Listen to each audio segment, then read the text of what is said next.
तो कैसे हैं आप लोग। स्वागत है आपका इस वीडियो में। और इस वीडियो में हम पढ़ रहे हैं क्लास 9th के इकोनॉमिक्स का चैप्टर नंबर 3, जिसका नाम है पॉवर्टी एज अ चैलेंज। यानी कि इस चैप्टर में हम पढ़ने वाले हैं कि आखिर जो पॉवर्टी है यानी गरीबी है उसे हम चैलेंज के रूप में देखते हैं और क्यों देखते हैं ये और इसके क्या आयाम हैं, इन सभी चीज़ों को इस चैप्टर में हम पढ़ने वाले हैं। तो देखिए यहाँ पर हम सबसे पहले देखते हैं इस चैप्टर का ओवरव्यू, यानी कि इस चैप्टर में हमें पढ़ना क्या है इस चीज़ को हम देख लेते हैं। ओवरव्यू में हमें बताया गया है कि ये जो चैप्टर है डील करता है इंडिया के one of the most difficult challenge, यानी कि जो सबसे बड़े चैलेंज इंडिया के, इंडिपेंडेंट इंडिया के, उसके बारे में, यानी कि पॉवर्टी के बारे में। तो सबसे पहले हम पॉवर्टी के बारे में पढ़ेंगे और पॉवर्टी के जो अलग अलग तरह के प्रॉब्लम्स है, बहुत प्रॉब्लम्स हैं, उन सभी चीज़ों को एग्जाम्पल के जरिए समझने की कोशिश करेंगे। और उसके बाद हम चैप्टर में देखेंगे कि जो सोशल साइंसेज हैं, यानी कि जो हम समाज के बारे में पढ़ते हैं, जब हम समाज के जो स्टडीज़ होते हैं उनमें पॉवर्टी को किस तरीके से देखा जाता है। और इसके बाद हम पॉवर्टी ट्रेंड्स देखेंगे इंडिया में। और इसके साथ ही हम देखेंगे कि पॉवर्टी के क्या कॉजेज़ हैं और जो एंटी पॉवर्टी मेजर्स लिए जाते हैं, यानी पॉवर्टी को ख़त्म करने के लिए जो काम किए जाते हैं सरकारों द्वारा, उन सभी चीज़ों को देखेंगे। और इसके बाद अंतिम में हम देखेंगे कि जो पॉवर्टी है, पॉवर्टी का कंसेप्ट, ऑफिशियल कंसेप्ट, और जो रियलिटी में ह्यूमन पॉवर्टी होता है, ये दोनों एक दूसरे के साथ कैसे जुड़ते हैं, इन सभी चीज़ों को। तो आइए हम शुरुआत करते हैं सबसे पहले इंट्रोडक्शन के साथ। तो देखिए इंट्रोडक्शन में बताया गया है कि हम अपने डेली लाइफ में हम बहुत सारे ऐसे लोगों से मिलते हैं या बहुत सारे ऐसे लोगों को देखते हैं जिन्हें कि हम गरीब समझते हैं। वो लैंडलेस लेबरर्स भी हो सकते हैं गाँवों में, या फिर वैसे लोग भी हो सकते हैं जो कि ओवरक्राउडेड झुग्गी में रहते हैं जहाँ पर बहुत भीड़ होती है शहरों के इलाकों में। वो डेली वेजेस वर्कर्स भी हो सकते हैं कंस्ट्रक्शन साइट पर, या फिर चाइल्ड वर्कर्स भी हो सकते हैं ढाबाज में। आप ढाबा में गए होंगे तो वहाँ पर आपको बच्चे काम करते हुए मिल गए होंगे कई बार। तो वो बच्चे भी क्या होते हैं, वो भी पॉवर्टी के शिकार होते हैं। और इसके अलावा बेगर्स भी हो सकते हैं, बच्चों के साथ जो कि फटे हाल रहते हैं, उनके कपड़े फटे हुए रहते हैं, पुराने रहते हैं, तो वो सभी क्या हैं, पॉवर्टी के एग्जाम्पल्स हैं। और हम पॉवर्टी को अपने चारों ओर देखते हैं। उसका रीज़न क्या है? उसका रीज़न ये है कि इंडिया में बहुत सारे लोग पॉवर्टी में है, यानी कि बहुत सारे लोग क्या हैं, गरीब हैं। और अगर हम संख्या की बात करें, नंबर्स की बात करें, तो इंडिया में हर चौथा व्यक्ति जो है वो क्या है, गरीब है, पुअर है। इसका मतलब ये हुआ कि अगर इंडिया में 125 करोड़ 130 करोड़ आबादी है, तो उसमें से करीब 32 से 33 करोड़ लोग क्या हैं, गरीब हैं। और तो आप सोच समझ सकते हैं, यानी कि ये नंबर काफ़ी है ये बताने के लिए कि इंडिया में ये जो प्रॉब्लम है पॉवर्टी का, गरीबी का प्रॉब्लम है, ये कितना बड़ा प्रॉब्लम है। और इंडिया के सरकार के लिए या फिर जो इंडिया है उसके लिए ये कितना बड़ा हेडेक है, कितना बड़ा परेशानी है। और एक बात आप ये भी जान लीजिए कि पूरे वर्ल्ड में अगर हम देखें तो इंडिया के पास एक जगह पर सबसे ज़्यादा गरीबों की संख्या है। और इतनी बड़ी संख्या, यानी कि करीब 30 करोड़ और 32 करोड़ की हम बात कर रहे हैं, इतने गरीब सिर्फ और सिर्फ इंडिया में। तो सोच सकते हैं कि पूरे वर्ल्ड में इंडिया कितना पीछे है और इंडिया को कितना आगे अभी जाना है। और इस प्रॉब्लम के सीरियसनेस को भी आप समझ सकते हैं। इसके बाद आइए हम एग्जाम्पल देखते हैं। आप एग्जाम्पल में हम देखेंगे अर्बन एग्जाम्पल, यानी कि शहरों में गरीबी कैसी होती है। और इसके बाद अब हम देखेंगे कि गाँव में जो गरीबी होती है वो कैसी होती है। यहाँ पर हमें दो टिपिकल केसेस देखने हैं, एग्जाम्पल देखने हैं, जो कि जनरली आपको ऐसे ही एग्जाम्पल आप अगर शहर में भी जाएंगे तो देखने को मिलेंगे और गाँव में भी जाएंगे तो देखने को मिलेंगे। तो हम सबसे पहले अर्बन एग्जाम्पल देखते हैं, यानी शहरों में जो गरीब होते हैं उनकी डेली लाइफ कैसी होती है, उनके फैमिली की कंडीशन क्या होती है, इस चीज़ को देखते हैं। तो देखिए एग्जाम्पल में हम देखने वाले हैं एक व्यक्ति का एग्जाम्पल, जिसका नाम है रामशरण, जो कि 33 साल का है, 33 ईयर्स ओल्ड है। और वो एक डेली वेज लेबर के रूप में काम करता है व्हीट फ्लोर मिल में, रांची के पास, झारखंड में। और वो करीब 1500 रुपये महीने का कमा लेता है अगर उसे एम्प्लॉयमेंट मिले, और जो कि ऑफर नहीं है। इसका मतलब उसे ऐसा नहीं है कि हमेशा काम मिल ही जाता है, वो 30 डेज काम ही करता है, नहीं। उसे जब काम मिलता है तब वो 1500 रुपये कमा लेता है, लेकिन उसे जनरली जल्दी काम मिलता नहीं है। और ये जो पैसा है 1500 रुपये, ये उसके परिवार के लिए काफ़ी नहीं है। उसका परिवार जो है वो काफ़ी बड़ा है, और उसमें परिवार में 6 लोग हैं, जिसमें एक वो है, उसकी वाइफ है, और 4 बच्चे हैं। और जो बच्चे हैं वो 12 साल से लेकर 6 महीने के बीच में हैं। और इस एज के होने की वजह से उन्हें न्यूट्रिशन काफ़ी ज़्यादा संख्या में चाहिए।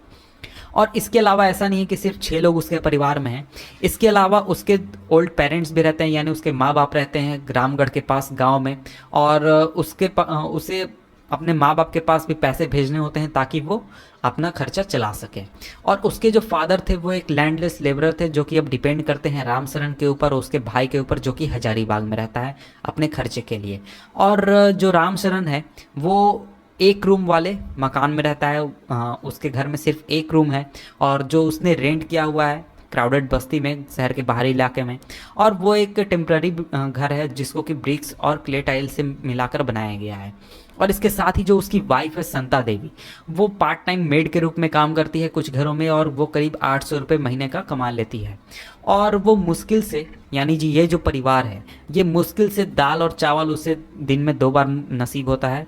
और ऐसा नहीं है कि वो भरपेट उन्हें भोजन मिलता है, और कभी कभार ही ऐसा होता है कि वो भरपेट भोजन करते हैं। और उसका जो बड़ा बेटा है वो एक टी शॉप में हेल्पर के रूप में काम करता है ताकि वो अपने फैमिली इनकम को सप्लीमेंट कर सके, और वो करीब 300 रुपये महीने का कमा लेता है। और वहीं जो उसकी 10 साल की बेटी है वो अपने 2 छोटे भाई बहनों का ख्याल रखती है। और इन सभी बच्चों में से कोई भी बच्चा ऐसा नहीं है जो कि स्कूल जाता है, यानी कि सभी बच्चे एजुकेटेड नहीं है। और ये सभी लोग जो हैं इनके पास सिर्फ 2 पेयर्स कपड़े हैं और वो भी पुराने कपड़े हैं, यानी कि दूसरे लोगों द्वारा जो पहने हुए पुराने कपड़े हो जाते हैं वैसे कपड़े हैं। और नए कपड़े तभी खरीदे जाते हैं जब पुराने जो कपड़े हैं वो बिल्कुल अनवियरेबल हो जाते हैं। और जो शूज़ हैं वो एक लग्जरी हैं, यानी कि जनरली वो शूज़ पहनते नहीं हैं और कभी कभार ऐसा हो जाता है कि उन्हें शूज़ मिल जाए चाहे वो पुराने हो या फिर नए हो। और जो यंगर किड्स हैं, यानी जो 2 छोटे बच्चों की मैं बात कर रहा था, वो अंडर नरिश्ड हैं, यानी कि जितना उन्हें न्यूट्रिशन मिलना चाहिए उतना उन्हें न्यूट्रिशन मिल नहीं रहा है। और इसके साथ ही उनके पास कोई हेल्थ केयर की सुविधा नहीं है, अगर वो बीमार हो जाते हैं तो वो कहीं पर जा भी नहीं सकते हैं। तो देखिए ये हमने एग्जाम्पल देखा शहर का, कि शहर में कैसी गरीबी होती है और कि लोगों की क्या परेशानी होती है। और इसके बाद हम देखेंगे रूरल एग्जाम्पल, यानी कि गाँव में अगर कोई गरीब है तो वो कैसा हो सकता है।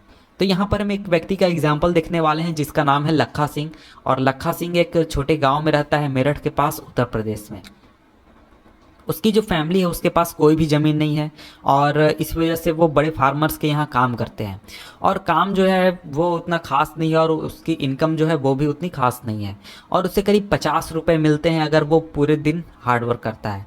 लेकिन ये ऐसा नहीं है कि हमेशा उसे 50 रुपये मिलते हैं, ये कभी कभार उसे 50 रुपये मिल जाते हैं। लेकिन जनरली जब वो काम करता है तो उसे कुछ केजीज वीट मिल जाते हैं, दाल मिल जाता है या फिर वेजिटेबल्स मिल जाते हैं पूरे दिन फार्म में काम करने के बाद। और ये जो फैमिली है इसकी, ये फैमिली 8 लोगों की है और इसे भी 2 वक्त का खाना बहुत ही मुश्किल से मिलता है। और इसके साथ ही जो लखा सिंह है वो कच्चे हाउस में रहता है, कच्चे घर में रहता है, जैसा कि मिट्टी के घर आपने देखे होंगे कच्चे घर, वैसे घर में गांव के बाहरी इलाके में। और जो परिवार की महिलाएं हैं वो जो चारा काटने में दिन गुजारती हैं या फिर फायरवुड्स कलेक्ट करने में दिन गुजारती हैं। और उसके जो फादर थे वो एक टीबी पेशेंट थे जो कि 2 साल पहले गुजर गए क्योंकि उन्हें प्रॉपर मेडिकेशन नहीं मिलने पाया। और उसकी जो माँ है वो अब सफ़र करती है इसी डिजीज़ से और धीरे धीरे उसका जो लाइफ है वो भी एक तरीके से ख़त्म हो रहा है। तो देखिए यहाँ पर बात यह भी है कि गांव में ऐसा नहीं है कि एजुकेशन नहीं है, सुविधा प्राइमरी स्कूल नहीं है। प्राइमरी स्कूल गांव में है लेकिन लखा सिंह कभी वहाँ पर गया नहीं है। और इसका रीज़न ये है कि वो जब बच्चा था, करीब 10 साल का था, तभी से उसे पैसे कमाना शुरू करना पड़ा था उसकी फैमिली कंडीशन की वजह से। और नए क्लोथ जो है वो ऐसा नहीं है कि वो रेगुलरली पहनते हैं, वो कई सालों में एक बार अगर नए क्लोथ वो खरीद लें तो ये बहुत ही बड़ी बात है। और इनके परिवार के लिए, लखा सिंह के परिवार के लिए सोप और ऑयल जो है ये भी बहुत एक बड़ी बात है। जनरली परिवार को मिलता नहीं है सोप और ऑयल यूज़ करने के लिए। इसके बाद देखिए यहाँ पर आपको बताया गया कि आप दोनों पॉवर्टी के केसेस को पढ़ें और इन सभी और डिस्कस करें इन सभी टॉपिक्स जो है, इशूज़ जो है पॉवर्टी से रिलेटेड इनके साथ। तो देखिए ऊपर दोनों केसेस हमने पढ़ लिए और इसके साथ ही यहाँ पर जो इशूज़ दिए गए हैं जैसे कि landlessness, unemployment, size of family, literacy, poor health, malnutrition, child labour, helplessness. तो आपको ये करना है कि आपको रिलेट करना है इन टॉपिक्स को, इन इशूज़ को इन दोनों कंडीशंस के साथ किस तरीके से रिलेट करते हैं। इसको आप खुद ही से कर ले क्योंकि ये आपके लिए आप करेंगे तभी सही होगा। इसके बाद तो देखिए ये जो 2 टिपिकल केसेस हमने पढ़े ये बहुत सारी चीज़ें बताती हैं पॉवर्टी के बारे में। क्या बताती हैं? तो देखिए पॉवर्टी का मतलब क्या होता है। पॉवर्टी का मतलब होता है कि लोग जो हैं वो भूख उनके पास काफ़ी ज़्यादा होती है, उनका जो नीड है फूड का वो एक तरीके से पूरा नहीं हो पाता, और उनके पास लैक ऑफ शेल्टर भी होता है, यानी उनके पास एक अच्छा घर नहीं होता है। और ये एक ऐसा सिचुएशन भी है, पॉवर्टी एक ऐसा सिचुएशन भी है जहाँ पर जो पेरेंट्स हैं वो अपने बच्चों को स्कूल नहीं भेज पाते हैं, और या फिर एक ऐसा सिचुएशन जहाँ पर कोई अगर बीमार व्यक्ति है वो अपना ट्रीटमेंट अफोर्ड नहीं कर सकता है। पॉवर्टी का मतलब ये भी होता है कि परिवार के पास या फिर व्यक्ति के पास क्लीन वाटर नहीं है, या फिर सैनिटेशन की सुविधा नहीं है। इसका मतलब ये भी होता है कि जो परिवार गरीब है या फिर कोई व्यक्ति अगर गरीब है, पॉवर्टी में है, तो उसके पास regular job minimum decent level पर मौजूद नहीं है। यानी कि अगर हम लखा सिंह का एग्जाम्पल याद करें तो लखा सिंह को काम तो मिल जाता था, लेकिन काम के बदले जो पैसा मिलना चाहिए, जो उसे कंडीशन मिलना चाहिए, वो उतना अच्छा नहीं था, इसलिए वो गरीबी के माहौल में था। तो देखिए बाहर ऊपर की जो सभी चीज़ें हैं उसका मतलब ये है, उसका एक तरीके से मीनिंग ये भी हो सकता है कि ये जो लोग हैं, चाहे जो पॉवर्टी में रहते हैं, चाहे आप शहर की बात कर लें या फिर गांव की बात कर लें, ये एक हेल्पलेसनेस की सेंस में रहते हैं, कंडीशन में रहते हैं। यानी कि आप वैसा कंडीशन समझ सकते हैं जहां पर कोई भी व्यक्ति आपकी हेल्प करने के लिए नहीं आ रहा है, आपको किसी तरीके से अपना जीवन गुजर बसर करना है और किसी तरीके से आपको रहना है। और जो गरीब लोग हैं वो एक ऐसे सिचुएशन में रहते हैं जहाँ पर उन्हें सभी जगहों पर इल ट्रीट किया जाता है, उनके साथ बुरा बर्ताव किया जाता है, चाहे फार्म्स में, फैक्ट्रीज़ में, गवर्नमेंट ऑफिसेज में, हॉस्पिटल्स में, रेलवे स्टेशंस में, सभी जगहों पर। और ऐसा नहीं है कि कोई भी व्यक्ति पॉवर्टी में रहना पसंद करता है, नहीं, कोई भी व्यक्ति पॉवर्टी में रहना पसंद नहीं करता। और जो सबसे बड़ा इंडिपेंडेंट इंडिया के लिए चैलेंज है तो वो है कि जो मिलियंस ऑफ लोग हैं, यानी करोड़ों की संख्या में जो लोग हैं पॉवर्टी में रह रहे हैं, उनको किस तरीके से पॉवर्टी से बाहर निकाला जाए। और जो महात्मा गांधी थे वो हमेशा इंसिस्ट करते थे कि इंडिया जो है वो तभी ट्रूली इंडिपेंडेंट हो सकता है जब इंडिया का जो सबसे गरीब व्यक्ति है वो ह्यूमन सफरिंग से फ्री हो जाए, उसे किसी भी तरीके की परेशानी ना हो। तो इसके बाद अब हम देखते हैं इसी का नेक्स्ट टॉपिक है poverty as seen by social scientist, यानी जो सोशल साइंटिस्ट हैं उनके द्वारा पॉवर्टी को किस तरीके से देखा जाता है और पॉवर्टी के बारे में स्टडी किस तरीके से किया जाता है। तो देखिए पॉवर्टी के बहुत सारे आयाम हैं, बहुत सारे रूप हैं, तो इस वजह से जो सोशल साइंटिस्ट हैं उसको अलग अलग तरीके के इंडिकेटर्स के जरिए देखते हैं। तो जनरली जो इंडिकेटर यूज़ किए जाते हैं पॉवर्टी को नापने के लिए वो है इनकम का लेवल और कंजम्पशन का लेवल। लेकिन आज अगर हम बात करें तो अब पॉवर्टी को देखने के लिए अलग अलग दूसरे सोशल इंडिकेटर्स का यूज़ किया जाता है, दूसरे सोशल इंडिकेटर्स का यूज़ किया जाता है, जैसे illiteracy level, general resistance due to malnutrition का प्रॉब्लम, या फिर हेल्थ केयर की जो सुविधा है वो कितना मिलता है, जॉब अपॉर्चुनिटीज़ उनके लिए कितना है, सेफ ड्रिंकिंग वाटर उनको कितना मिलता है, सैनिटेशन की सुविधा है या नहीं है। और एनालिसिस जो होता है पॉवर्टी का वो बेस होता है सोशल एक्सक्लूजन पर और वल्नरेबिलिटी पर। तो ये धीरे धीरे बहुत ही कॉमन हो रहे हैं और इसी चीज़ को हम आगे पढ़ने वाले हैं, यानी कि सोशल एक्सक्लूजन और वल्नरेबिलिटी को। तो आइए हम आगे बढ़ते हैं और पढ़ते हैं सबसे पहले सोशल एक्सक्लूजन को। तो देखिए इस कंसेप्ट के अनुसार पॉवर्टी जो है उसको इस तरीके से देखना चाहिए कि जो गरीब लोग हैं, यानी जो पुअर लोग हैं, उनको पुअर सराउंडिंग में ही रहना पड़ता है, गरीब लोगों के साथ ही, पुअर लोगों के साथ ही, और उनको एक तरीके से एक्सक्लूड कर दिया जाता है वैसे लोगों द्वारा जो कि बेटर ऑफ हैं, यानी कि उनकी कंडीशन अच्छी है, वो गरीब नहीं है, तो वैसे सोसाइटी में ये रह नहीं सकते हैं, वैसे सराउंडिंग्स में। और जो सोशल एक्सक्लूजन है वो एक तरीके से कॉज भी हो सकता है और एक तरीके से कंसिक्वेंस भी हो सकता है पॉवर्टी का, यानी कि पॉवर्टी का रीज़न भी हो सकता है सोशल एक्सक्लूजन, और पॉवर्टी का एक तरीके से रिजल्ट भी हो सकता है यूजुअल सेंस में अगर हम बात करें तो।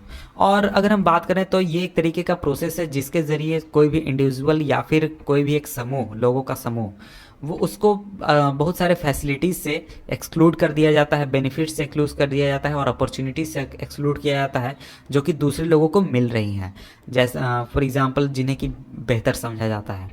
और सबसे टिपिकल एग्जांपल ये है कि सबसे जो अच्छा एग्जांपल है इस चीज़ का कि जो कास्ट सिस्टम है, कास्ट सिस्टम में आप देखते हैं कि बहुत सारे लोग ऐसे होते हैं, एक समूह ऐसा होता है जहाँ इंडिया में जो कास्ट सिस्टम है वहाँ पर एक समूह होता है, उसको कुछ फैसिलिटीज़ से एक्सक्लूड कर दिया जाता है, यानी कुछ एक समूह को फैसिलिटीज़ मिलती हैं बहुत सारी, लेकिन दूसरे समूह को नहीं मिलती हैं। तो ये एक बहुत बड़ा रीज़न है पॉवर्टी का इंडिया में। और सोशल एक्सक्लूजन एक तरीके से ज़्यादा डैमेज करता है वेरी लो इनकम होने के मुकाबले। तो इसको मैं थोड़ा क्लियरली समझा दूं, क्योंकि मुझे नहीं लगता कि आप इस चीज़ को समझ पाए होंगे। देखिए, सोशल एक्सक्लूजन है क्या? तो सोशल एक्सक्लूजन एक कंसेप्ट है। इस कंसेप्ट में ये कहा जाता है कि जो गरीब लोग हैं उन्हें गरीबों के आसपास ही रहना पड़ता है, गरीबी के कंडीशन में ही रहना पड़ता है, और उन्हें अमीर लोगों के सोसाइटी से एक्सक्लूड कर दिया जाता है, बाहर कर दिया जाता है, या फिर वो अमीरों के साथ रह नहीं सकते हैं उनके सराउंडिंग में। और सोशल एक्सक्लूजन जो है, यानी कि इसका हिंदी क्या होगा? एक्सक्लूजन आप सिंपली समझ रहे होंगे कि बहिष्कार सिंपली कह सकते हैं। तो ये देखिए, सोशल एक्सक्लूजन जो है ये एक तरीके से कॉज भी है, यानी पॉवर्टी होने का रीज़न भी है, और पॉवर्टी के वजह से सोशल एक्सक्लूजन होता भी है, यानी दोनों चीज़ है। और सिंपली अगर हम समझें तो ये एक ऐसा प्रोसेस है जिसमें किसी एक व्यक्ति को या फिर लोगों के समूह को कुछ खास फैसिलिटीज़ से, बेनिफिट से या फिर अपॉर्चुनिटीज़ से बाहर कर दिया जाता है, एक्सक्लूड कर दिया जाता है, जो कि दूसरे लोगों को मिलती हैं। जैसे कि कुछ खास फैसिलिटीज़ अमीरों को मिलती हैं लेकिन गरीबों को नहीं मिलती हैं। चाहे हम बात कर लें एजुकेशन की, अच्छे एजुकेशन की, हेल्थ केयर की बात कर लें, और भी दूसरी चीज़ों की बात कर लें। और इस चीज़ का जो सबसे अच्छा एग्जाम्पल है वो है इंडिया का कास्ट सिस्टम। इंडिया के कास्ट सिस्टम को अगर आप देखें, आज के पुराना जो कास्ट सिस्टम के बारे में हम पढ़ते हैं या फिर आप देखते होंगे, उसमें आप जानते ही होंगे कि जो हायर कास्ट के लोग थे उनको एजुकेशन की सुविधा मिलती थी, उनको सैनिटेशन की सुविधा मिलती थी, और भी बहुत सारी चीज़ें मिलती थी। लेकिन जो नीचे कास्ट के लोग थे उन्हें ये सभी फीचर्स नहीं मिलते थे। उन्हें ये सभी चीज़ें जो थी, जो कि एक तरीके से बहुत ही इंपॉर्टेंट है डेली लाइफ के लिए, वो चीज़ें नहीं मिलती थी। तो यही चीज़ आज भी होता है, लेकिन ये अलग रूप में होता है। आज यहाँ पर हमारे सामने ये नहीं कह सकते कि कास्ट सिस्टम इंडिया में है, लेकिन एक तरीके से फाइनेंशियली कास्ट सिस्टम मौजूद है, क्योंकि अमीर और गरीब का आज फ़र्क हो चुका है। और सोशल एक्सक्लूजन जो है वो एक तरीके से गरीब होना, यानी कम इनकम होने से ज़्यादा डैमेज करता है। जो सोशल बहिष्कार है वो ज़्यादा डैमेज करता है। तो मुझे लगता है इस चीज़ को आप समझ गए होंगे। अब हम देखने वाले हैं नेक्स्ट टॉपिक, वल्नरेबिलिटी। तो देखिए, पढ़ते हैं इस टॉपिक को। तो देखिए, वल्नरेबिलिटी का सिंपली मीनिंग होता है असुरक्षा, इस चैप्टर के हिसाब से। तो देखिए, असुरक्षा क्या है? तो ये देखिए, पॉवर्टी का एक मेज़र है। तो ये डिस्क्राइब करता है कि कुछ खास कम्युनिटीज़ जो हैं या फिर कुछ खास इंडिविजुअल, वो एक तरीके से उनकी प्रोबेबिलिटी ज़्यादा होती है, जब उनकी प्रोबेबिलिटी ज़्यादा होती है गरीब बनने की या फिर गरीब रह जाने की कुछ खास कंडीशंस में आने वाले सालों में। तो ये कुछ खास जो कम्युनिटीज़ के कौन से हैं, जैसे कि बैकवर्ड कास्ट हो गए, या फिर इंडिविजुअल्स कौन से, जैसे कि कोई विडो हो गए, या फिर फिजिकली हैंडीकैप्ड पर्सन हो गया। तो इनके ज़्यादा चांसेस होते हैं कि ये या तो आने वाले सालों में गरीब बन जाएं या फिर गरीब एक तरीके से रह जाएं। तो इन्हीं के बारे में हम देखने वाले हैं।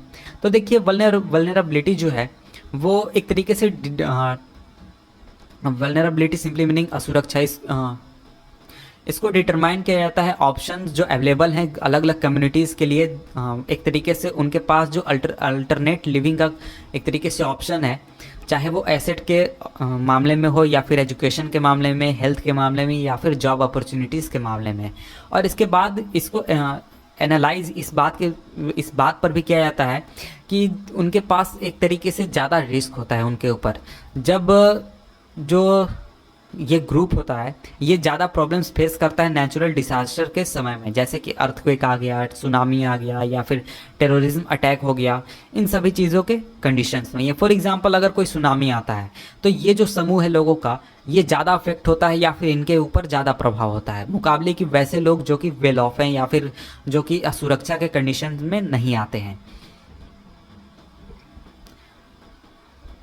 और इनके पास इन एक एनालिसिस ये भी बताता है कि इनका जो सोशल और इकोनॉमिक एबिलिटी है वो इन सिचुएशंस को या फिर इन रिस्क को एक तरीके से हैंडल आसानी से नहीं कर पाता है। और अगर हम बात करें तो वल्नरेबिलिटी जो है वो एक तरीके से डिस्क्राइब करता है ज़्यादा प्रोबेबिलिटी कि ये लोग ज़्यादा प्रभावित होंगे दूसरे लोगों के मुकाबले जब बुरा समय सभी लोगों के लिए आता है, जैसे कि फ्लड आ गया या फिर अर्थक्वेक आ गया, या फिर जब जॉब्स की कमी हो गई, इस तरीके की सिचुएशन आते हैं तो ऐसे लोग जो हैं वो ज़्यादा प्रभावित होते हैं। तो यही टॉपिक था असुरक्षा, यानी वैसे लोगों का के लिए असुरक्षा जो कि वेल ऑफ नहीं है, जिनके पास प्रॉब्लम्स हैं। तो आइए हम आगे बढ़ते हैं और पढ़ते हैं टॉपिक हमारा पॉवर्टी लाइन, क्योंकि इसके पहले यहाँ तक हमने पिछले वीडियो में पढ़ लिया था। और आइए हम शुरुआत करते हैं इस टॉपिक को, पॉवर्टी लाइन को। तो देखिए ये जो हमारा डिस्कशन है पॉवर्टी का, उसके आसपास एक बहुत ही इंपॉर्टेंट चीज़ रहता है, वो है पॉवर्टी लाइन। तो आखिर ये पॉवर्टी लाइन होता क्या है? तो देखिए ये एक कॉमन मेथड होता है, एक कॉमन तरीका होता है जिसके ज़रिए हम पॉवर्टी को नापते हैं। और इसका आधार ये होता है कि कोई भी व्यक्ति है या कोई फैमिली है, उसका इनकम कितना है और उसका कंजम्पशन कितना है, यानी वो कितना कमाता है और कितना खर्च करता है। और इसी के लेवल को नापते हैं हम पॉवर्टी लाइन के ज़रिए। एक कोई भी व्यक्ति जो है उसको पुअर तब समझा जाता है जब उसका जो इनकम है या फिर कंजम्पशन लेवल जो है, यानी उसका खर्च जो है, वो एक मिनिमम लेवल के नीचे चला जाता है, जिसे कि हम जनरली पॉवर्टी लाइन कहते हैं। पॉवर्टी लाइन के अगर नीचे उसका इनकम है और कंजम्पशन है तो वो क्या है, वो गरीब है। और ये मिनिमम लेवल क्या होता है? तो देखिए मिनिमम लेवल एक सीमा होता है, एक इनकम का सीमा होता है, खर्च का सीमा होता है, जिसमें आप जो बेसिक नीड्स हैं उसको फुलफिल कर सकते हैं। तो देखिए बेसिक नीड का मतलब क्या हुआ, आप मान लीजिए 100 रुपये कमाते हैं और 100 रुपये में आप खुद के ऊपर या अपने परिवार में सभी लोगों को अगर खाना नहीं खिला पा रहे हैं, सभी लोगों को जितनी कैलोरीज की ज़रूरत है खाने में वो आप नहीं पूरा कर पा रहे हैं, आप हेल्थ पूरा नहीं करने पा रहे हैं, सभी चीज़ें नहीं अगर पूरा करने पा रहे हैं, तो 100 रुपये के नीचे की जो कमाई होगी, मान लीजिए आप 60 रुपये कमाते हैं, 70 रुपये कमाते हैं, तो आप गरीब हैं। और अगर 100 रुपये से आप 110 120 कमाते हैं तो आप पुअर नहीं समझे जाएंगे, क्योंकि आप बेसिक नीड्स उतने रुपए में आप पूरा कर लेंगे। तो यही देखिए, यही एक क्राइटेरिया है जिसके ज़रिए ये चीज़ नापा जाता है कि कोई व्यक्ति अमीर है या फिर गरीब है। तो देखिए क्या ज़रूरी है और बेसिक नीड्स को पूरा करने के लिए, मतलब बेसिक नीड्स में कितना खाना किसी को चाहिए, कितना उसके कमाई होनी चाहिए, ये अलग अलग समय पर अलग अलग रहा है और अलग अलग देशों में अलग अलग इसका क्राइटेरिया है। इसलिए जो पॉवर्टी लाइन है, पॉवर्टी लाइन जो है वो समय के साथ और जगह के साथ चेंज होता है। जैसे इंडिया में जो पॉवर्टी लाइन का जो क्राइटेरिया है और जो सीमा है वो आपका चाइना से अलग है, यूएसए से अलग है और भी दूसरे देशों से अलग है। और इसके अलावा जितने भी कंट्रीज़ हैं वो अलग अलग इमेजिनरी लाइंस यूज़ करते हैं इस बात के लिए, चेक करने के लिए कि उस देश में कितने लोग गरीब हैं, कितने लोग की उतनी कमाई है, और वो अपने हिसाब से देखकर चेक करते हैं, मतलब अपने हिसाब से तय करते हैं कंट्री में महंगाई कितनी है, कितने में कौन सा सामान मिलता है, इस हिसाब से। और फॉर एग्जाम्पल कोई व्यक्ति जो है, अगर आप यूएसए में जाएं तो ऐसा हो सकता है कि यूएसए में अगर आप कार नहीं रखते हैं तो आपको गरीब समझा जाएगा कि आप बहुत गरीब आदमी हैं, आपके पास पैसे नहीं है। लेकिन इंडिया में अगर आप बात करें तो कार अगर आप रखते हैं तो आप ऐसा नहीं है कि गरीब हैं, आप बहुत अमीर आदमी हैं। ये एक लग्जरी आइटम है इंडिया में। लेकिन यूएसए में ऐसा हो सकता है कि आपको कार नहीं होने पर गरीब समझा जाए।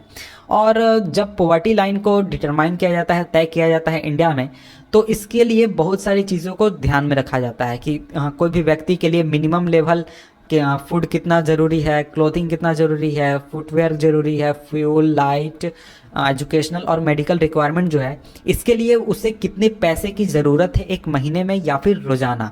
और यानी एक आदमी को चलने के लिए, एक आदमी को चलाने के लिए कितने पैसे की ज़रूरत है।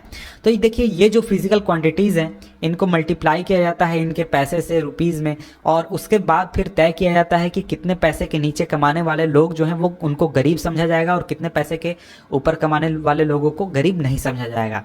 तो देखिए आज जो फॉर्मूला यूज़ किया जाता है फूड रिक्वायरमेंट तय करने के लिए पॉवर्टी लाइन एस्टिमेट करते समय, वो ये है कि एक व्यक्ति को कितनी कैलोरीज की ज़रूरत है और वो कैलोरीज किन किन फूड से ले सकता है। जैसे वो अगर सीरियल्स लेता है, पल्सेस लेता है, वेजिटेबल्स लेता है, मिल्क लेता है, ऑयल लेता है, शुगर लेता है, तो ये जो चीज़ें हैं इन चीज़ों को खरीदने में कितने पैसे खर्च होंगे एक व्यक्ति के मिनिमम रिक्वायरमेंट के हिसाब से, फिर उस हिसाब से रेट तय किया जाता है कि कितना जो इनकम होगा तब उसे गरीब नहीं समझा जाएगा और कितना इनकम से नीचे व्यक्ति को गरीब समझा जाएगा। तो देखिए जो कैलोरी नीड है वो एक तरीके से वेरी करता है एज के ऊपर, सेक्स के ऊपर और टाइप ऑफ वर्क, यानी कि किस तरीके का काम कोई व्यक्ति करता है। फॉर एग्जांपल अगर कोई बच्चा है तो उसका कैलोरी नीड एक बड़े आदमी से अलग है, मेल और फीमेल में कैलोरी नीड अलग है, और क्या काम करता है इस बात पर से भी अलग है, यानी कि कितना हार्ड वर्क करता है, कितना कम वर्क करता है इस बात पर। और जो एक एवरेज जो एक माना गया है कैलोरी रिक्वायरमेंट इंडिया में, वो है 2400 कैलोरीज पर पर्सन।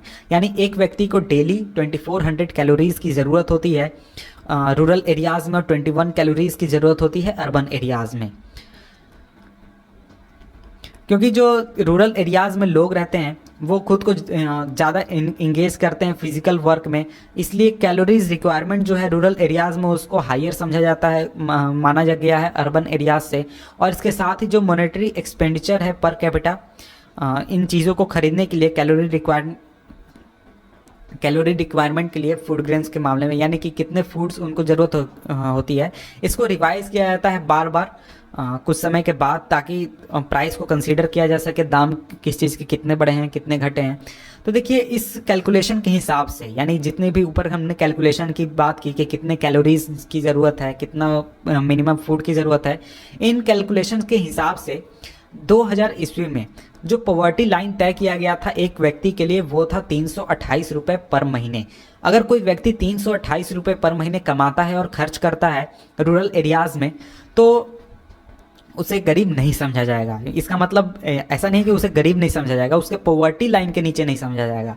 और अगर कोई अर्बन एरियाज़ में 454 रुपये कमाता है तो उसे पॉवर्टी लाइन के नीचे नहीं समझा जाएगा। ऐसा नहीं है कि वो गरीब नहीं है, उसे सोशल बेनिफिट्स दिए जाएंगे अलग अलग तरह के, लेकिन उसे पॉवर्टी लाइन के नीचे नहीं समझा जाएगा। पॉवर्टी लाइन के नीचे रहने का मतलब एक्सट्रीम गरीबी हो गई, बहुत ज़्यादा गरीबी।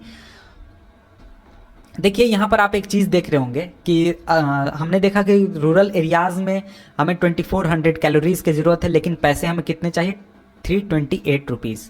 लेकिन अर्बन एरियाज़ में हमें 2100 कैलोरीज़ की ज़रूरत है, लेकिन पैसे कितने चाहिए, 454 रुपये, 454 रुपीज़। तो ऐसा क्यों है? तो इसका रीज़न ये है कि हमें शहरों में कम कैलोरी की ज़रूरत है, लेकिन शहरों में जो प्राइसेस हैं डिफरेंट चीज़ों के, उसके लिए ज़्यादा पैसे चुकाने पड़ते हैं लोगों को। और इस तरीके से 2000 ईस्वी में अगर कोई फैमिली है 5 मेंबर्स का, रूरल एरियाज़ में अगर रहता है, तो अगर उस फैमिली का इनकम 1600 रुपये महीने के हैं 1640 रुपये पर मंथ हैं, तो उसे पॉवर्टी लाइन के नीचे समझा जाएगा। 1640 से नीचे अगर इनकम, तो पॉवर्टी लाइन के नीचे समझा जाएगा।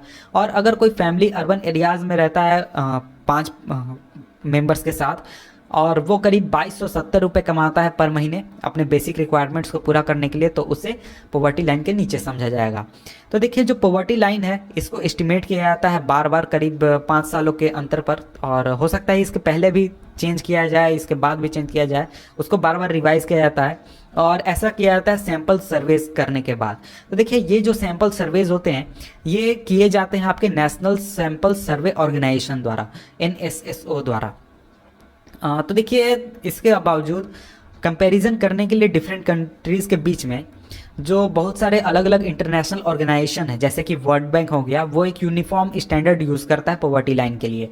इसका मतलब जैसे कि हम इंडिया के गवर्नमेंट की बात करें, तो इंडिया गवर्नमेंट अपना सिस्टम यूज़ करता है, चाइना की गवर्नमेंट अपना सिस्टम यूज़ करता है, और USA का गवर्नमेंट अपना सिस्टम यूज़ करता है। लेकिन जो इंटरनेशनल ऑर्गेनाइजेशन होते हैं वो सभी देशों में काम करते हैं, और वो सभी देशों में पॉवर्टी लाइन को मेज़र करते हैं और कंपेरिजन करते हैं अलग अलग देशों में। इसलिए वो एक स्टैंडर्ड सिस्टम यूज़ करते हैं पूरे वर्ल्ड के लिए, और वो है $1 पर डे। यानी कि अगर कोई व्यक्ति $1 पर डे से कम कमाता है तो उसे पॉवर्टी लाइन के नीचे समझा जाएगा। इसके बाद इसी में हमारा नेक्स्ट टॉपिक है पॉवर्टी एस्टिमेट्स। पॉवर्टी एस्टिमेट्स क्या है हम इसे देख लेते हैं। तो देखिए यहाँ पर टेबल 3.1 की बात की जा रही है। तो देखिए टेबल 3.1 में क्या पढ़ना है हम यहाँ पर देख लेते हैं। तो अगर आप टेबल 3.1 को देखेंगे तो इसमें आपको पता चलेगा कि पॉवर्टी जो रेशियो इंडिया में वो काफ़ी कम हुआ है। 1973 में करीब 55% लोग जो थे वो पॉवर्टी लाइन के नीचे थे, लेकिन 1993 में करीब 20 सालों के बाद केवल 36% लोग जो हैं वो पॉवर्टी लाइन के नीचे हैं। और यहाँ आप देखें तो यहाँ पर यही है। 1973 में रूरल एरियाज़ में 56%, अर्बन एरियाज़ में 49%, और करीब कंबाइंड करें तो 54% क्या थे, पॉवर्टी लाइन के नीचे थे। 1993 में 36%। तो हम ये चीज़ देख सकते हैं कि गरीबी की अगर बात करें, पॉवर्टी लाइन की बात करें, तो बहुत सारे लोग जो हैं वो पॉवर्टी लाइन से ऊपर आ चुके हैं, बहुत सारे फैमिलीज पॉवर्टी लाइन से ऊपर आ चुके हैं। और जो प्रोपोर्शन था पॉवर्टी लाइन के नीचे रहने वाले लोगों का वो काफ़ी कम हो चुका है, करीब 26% पर आ चुका है 2000 ईस्वी में। और अगर ये ट्रेंड कंटिन्यू करता है तो जो लोग पॉवर्टी लाइन के नीचे रहते हैं वो करीब 20% से भी कम रह जाएगी पूरी आबादी की। लेकिन जो परसेंटेज है लोगों का पॉवर्टी लाइन से नीचे रहने वाले लोगों का, वो काफ़ी डिक्लाइन हुआ है शुरुआती के 2 डिकेड्स में, यानी 1973 से 1993 के बीच में। लेकिन जो नंबर है गरीबों का, पुअर लोगों का, पॉवर्टी लाइन से नीचे रहने वाले लोगों का, वो करीब 320 मिलियन यानी करीब 32 करोड़ के आसपास रहा है इन 20 सालों के दौरान। और अगर लेटेस्ट जानकारी अगर हम देखें तो ये रिडक्शन नीचे आ चुका है करीब 26 करोड़ के आसपास, 260 मिलियन। इसके बाद अब हम इसी में नेक्स्ट टॉपिक देखते हैं, वो है नेक्स्ट टॉपिक वल्नरेबल ग्रुप्स। तो देखिए वल्नरेबल ग्रुप्स क्या हो गए, तो सिंपली हम इसे हिंदी में समझे तो असुरक्षित समूह कह सकते हैं, असुरक्षित ग्रुप्स कह सकते हैं। तो देखिए जो प्रोपोर्शन है लोगों का बिलो पॉवर्टी लाइन, ये ऐसा नहीं है कि सभी कम्युनिटीज़ के लिए सेम है, सभी सोशल ग्रुप्स के लिए सेम है और सभी जो इकोनॉमिक कैटेगरीज हैं उनके लिए सेम है। तो वैसे सोशल ग्रुप्स जो कि बहुत ज़्यादा वल्नरेबल हैं पॉवर्टी के लिए, वो हैं शेड्यूल कास्ट, शेड्यूल ट्राइब परिवार जो हैं, ये पॉवर्टी लाइन के नीचे बहुत ज़्यादा संख्या में, और ये बहुत ही वल्नरेबल हैं पॉवर्टी के लिए। और इसी हिसाब से अगर हम बात करें इकोनॉमिक ग्रुप्स की, तो जो वल्नरेबल ग्रुप्स हैं इस रीजन में वो हैं रूरल एरियाज़ में जो रूरल एग्रीकल्चर लेबर्स हाउस हैं, और जो अर्बन के एरियाज़ में जो कैजुअल लेबर्स हैं और उनके परिवार हैं। ये लोग जो हैं ये काफ़ी ज़्यादा एक तरीके से वल्नरेबल ग्रुप्स में आते हैं। और जो ग्राफ है 3.1, ये शो करता है कि जब परसेंटेज है गरीब लोगों का इन सभी ग्रुप्स में।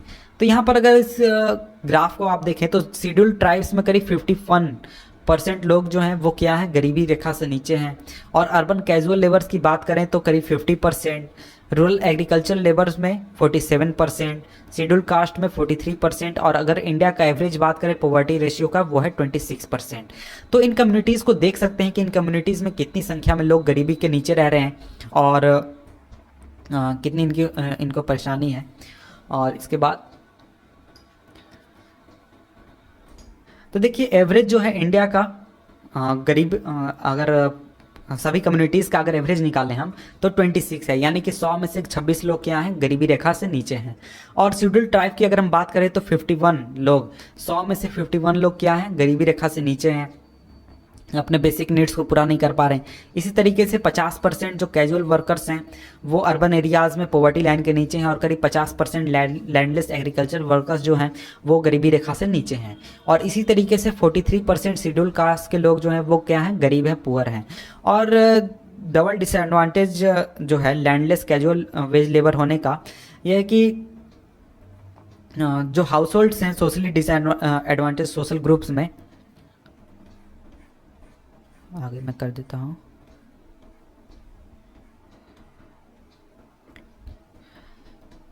शेड्यूल कास्ट और शेड्यूल ट्राइब्स, शेड्यूल कास्ट और शेड्यूल ट्राइब्स में जो पॉपुलेशन हाइलाइट्स है ये काफ़ी एक सीरियस प्रॉब्लम है। और अगर पिछले कुछ स्टडीज़ की बात करें, ये हमें दिखाते हैं कि जो शेड्यूल ट्राइब्स हाउस होल्ड्स हैं, शेड्यूल टाइप्स हाउस होल्ड को अगर हम छोड़ दें तो जो दूसरे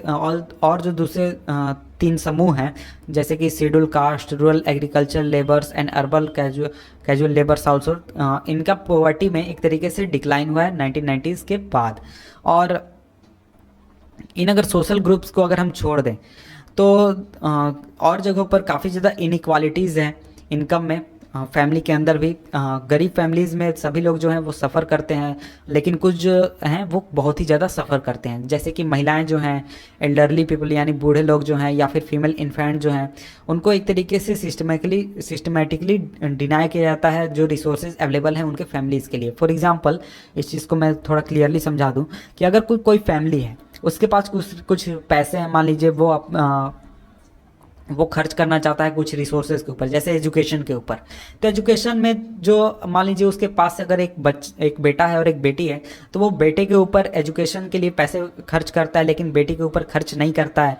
तो ये क्या हो गया, ये एक तरीके से ये चीज़ दिखाता है कि कुछ लोग जो हैं गरीब परिवार में ज़्यादा उन्हें परेशानी होती है, ज़्यादा वो वल्नरेबल होते हैं, लेकिन कुछ लोगों को कुछ सुविधाएँ मिल जाती हैं।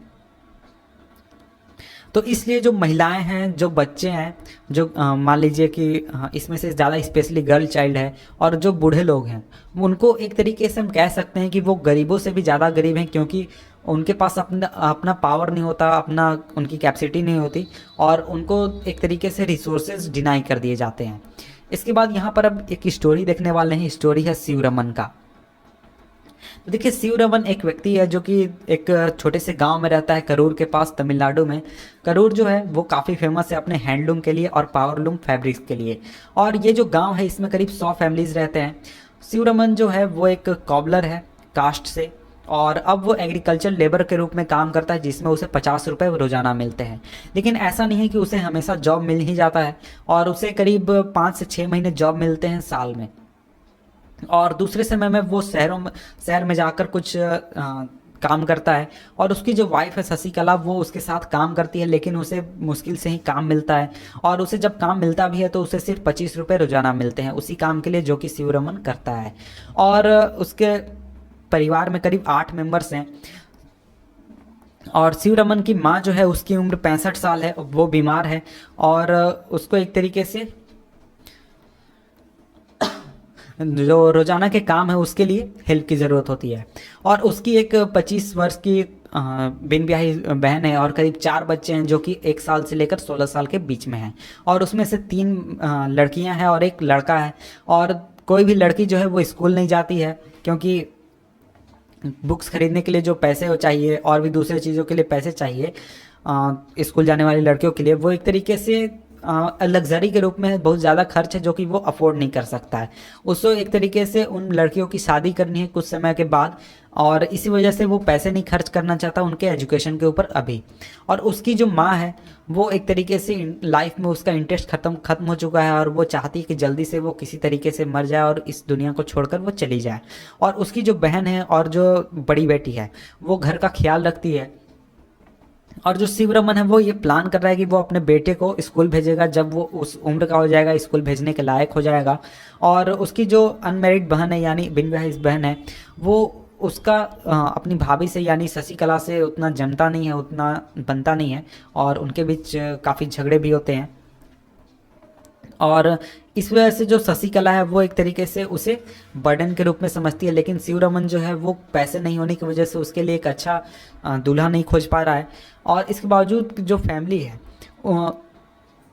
उसे मुश्किल से 2 वक्त का खाना मिल पाता है। और शिव रमन जो है वो कभी कभार अपने बेटे के लिए दूध खरीद कर ले आता है, लेकिन इसमें वो दूसरे लोगों को नहीं दे पाता क्योंकि वो काफ़ी गरीब है।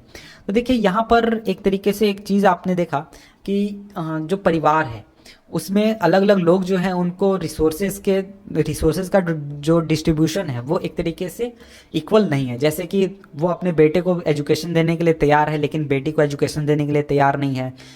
उसकी जो बहन है उसे कई सारी परेशानियां और भी बहुत सारी चीज़ें हैं। और इस वीडियो में हम देखने वाले हैं इंटर स्टेट डिस्पैरिटीज़ को, और इसके बाद टॉपिक ग्लोबल पॉवर्टी सिनेरियो को। देखिए, इंटर स्टेट डिस्पैरिटीज़ को हम पहले पढ़ते हैं।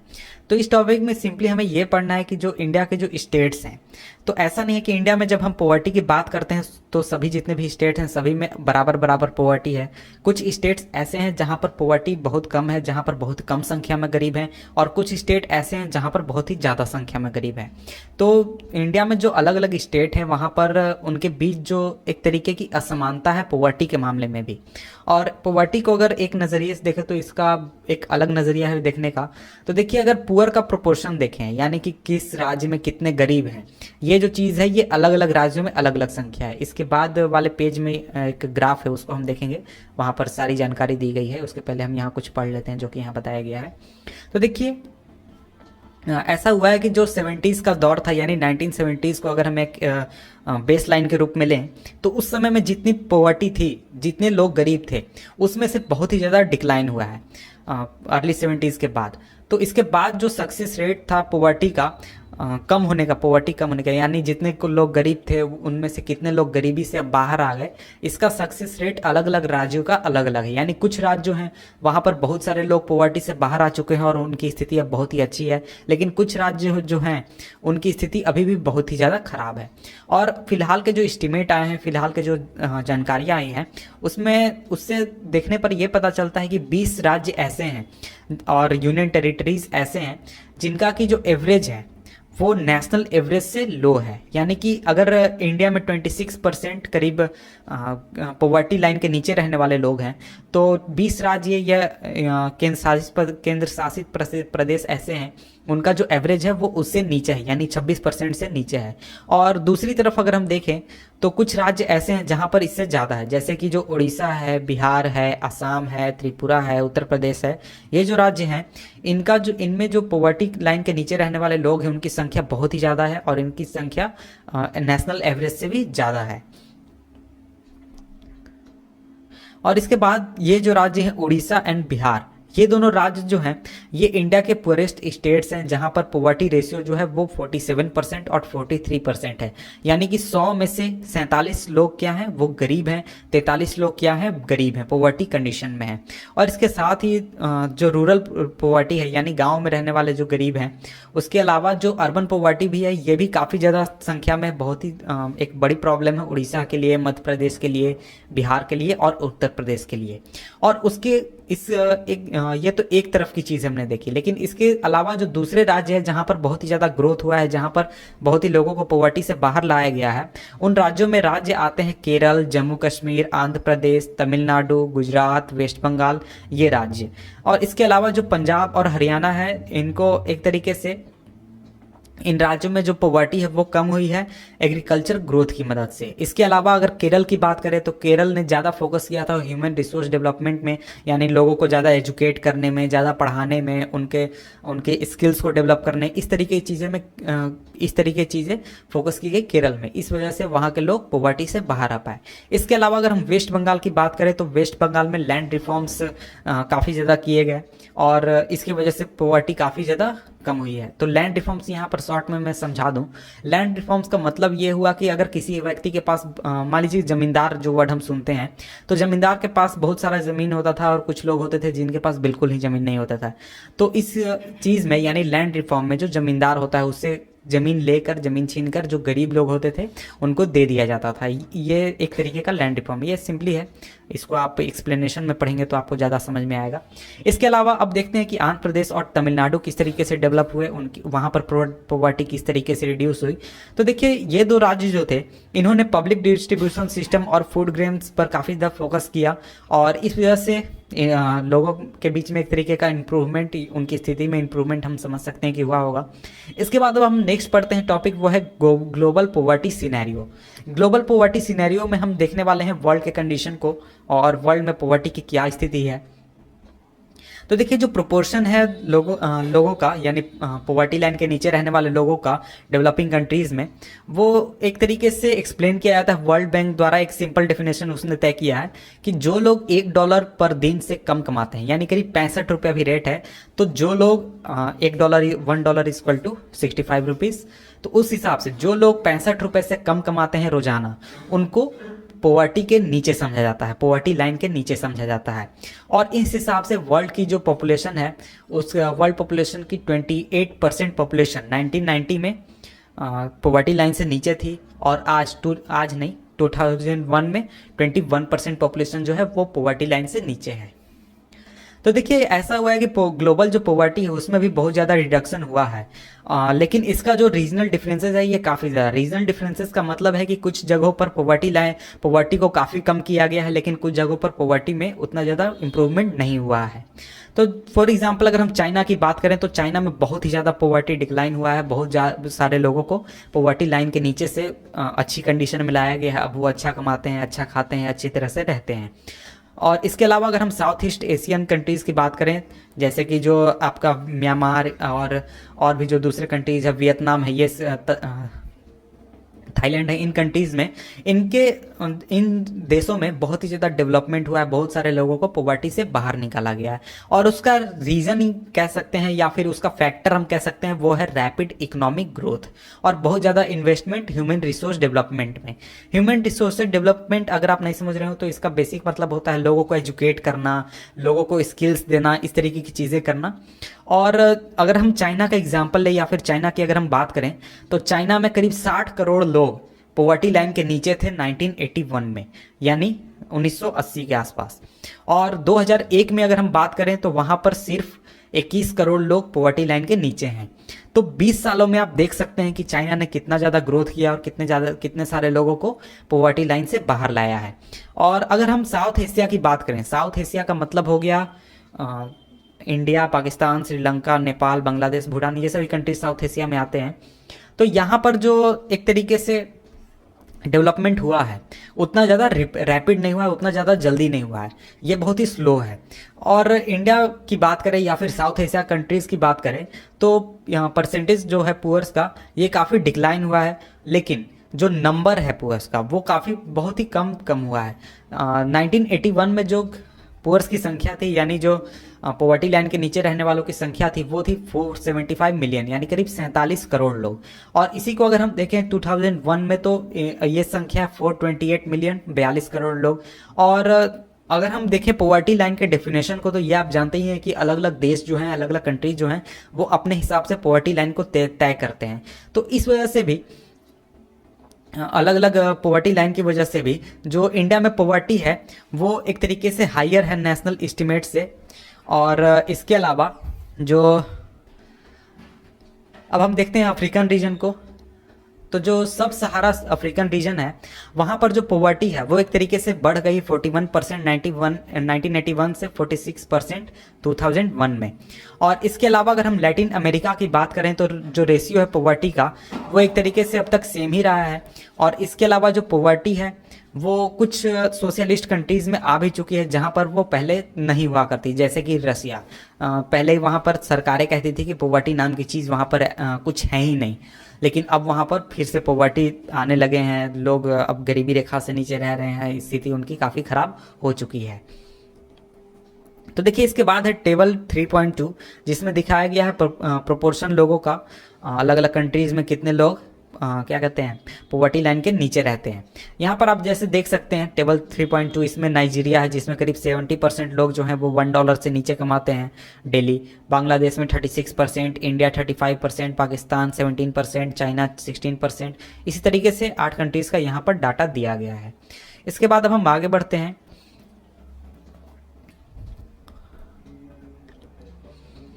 तो देखिए एक मिलेनियम डेवलपमेंट गोल तय किया गया था यूनाइटेड नेशन द्वारा, जिसमें यूनाइटेड नेशन ने कहा था कि वो करीब 2005 तक, यानी क्या कहते हैं 2005 तक, इसको ऊपर मैं कर देता हूँ, ऊपर यहाँ पर पढ़ना है, इधर है, यस यहाँ पर है।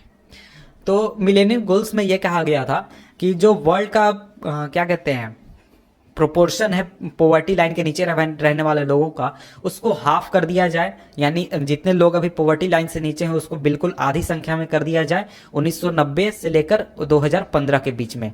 और पता नहीं ये हो पाया कि नहीं, अब इस बात की मुझे जानकारी नहीं है। इसके बाद अब हम आगे बढ़ते हैं और आगे टॉपिक देखते हैं क्या पढ़ना है हमें।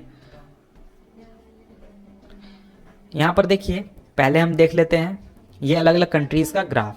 तो यहाँ देखिए ग्राफ है जिसमें चाइना का आप देख सकते हैं कितनी संख्या में पहले कितनी संख्या में लोग गरीब थे और अब कितनी संख्या में लोग गरीब हैं। इस ग्राफ को अच्छी तरह से पढ़ लें तो आपको अलग अलग कंट्रीज़ की जानकारी आपको हो जाएगी। इसके बाद अब हम देखते हैं नेक्स्ट टॉपिक, वो है कॉजेज ऑफ पॉवर्टी, यानी पॉवर्टी होने के क्या रीजन्स हैं, आखिर किस रीज़न से पॉवर्टी हुए हैं। तो देखिए अगर इंडिया की बात करें तो इंडिया में बहुत सारे रीजन्स हैं जिस वजह से पॉवर्टी क्रिएट हुए हैं, बहुत सारे रीजन्स हैं। और इसमें से एक जो हिस्टोरिकल रीज़न ये है हाल फिलहाल की अगर हम बात करें तो बहुत पुराना जाएंगे तो वो अब रिलेवेंट नहीं है इंडिया से।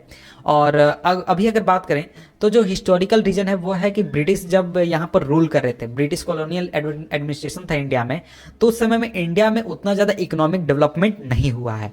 इंडिया में उतनी सारी संख्या में फैक्ट्रीज नहीं लगा गए, लोगों को जॉब्स नहीं मिले, बहुत सारी प्रॉब्लम्स हुई, लोगों को अच्छा खाना नहीं मिलता था, बहुत सारी चीज़ें होती थी। इस वजह से इंडिया एक तरीके से बहुत ही ज़्यादा पीछे हो गया 1947 तक। और इसके अलावा जो पॉलिसीज होते थे कॉलोनियल गवर्नमेंट के और जो रूल्स वो बनाते थे, उस वजह से जो ट्रेडिशनल हैंडीक्राफ्ट बिजनेस था तो वो एक तरीके से ख़त्म हो गया, ख़राब हो गया। और इसके अलावा जो टेक्सटाइल्स जैसी इंडस्ट्रीज थी वो उतनी ज़्यादा डेवलप नहीं हो पाई और उनको बहुत सारे प्रॉब्लम्स फेस करने पड़े। और इसके अलावा जब तक ये रूल करते रहे, यानी कि ब्रिटिशर्स जब तक रूल करते रहे, तो इंडिया का तो डेवलपमेंट बिल्कुल भी नहीं होने पाया। वो एकदम ख़राब कंडीशन, बुरी कंडीशन में थी इंडिया। और इसके बाद जब इंडिया आज़ाद हुआ तो उसके बाद 80s तक बहुत ही कम लोग बहुत ही कम था ग्रोथ रेट जो था वो बहुत ही कम था। इस वजह से उतना ज़्यादा इफेक्ट चेंज हम नहीं देख पाते हैं 1980s तक। क्या कहते हैं, इंडिया के कंडीशन में पॉपुलेशन के क्या कहते हैं, डेमोग्राफिक उतना ज़्यादा चेंज नहीं आया है। और अगर 80s की बात करें,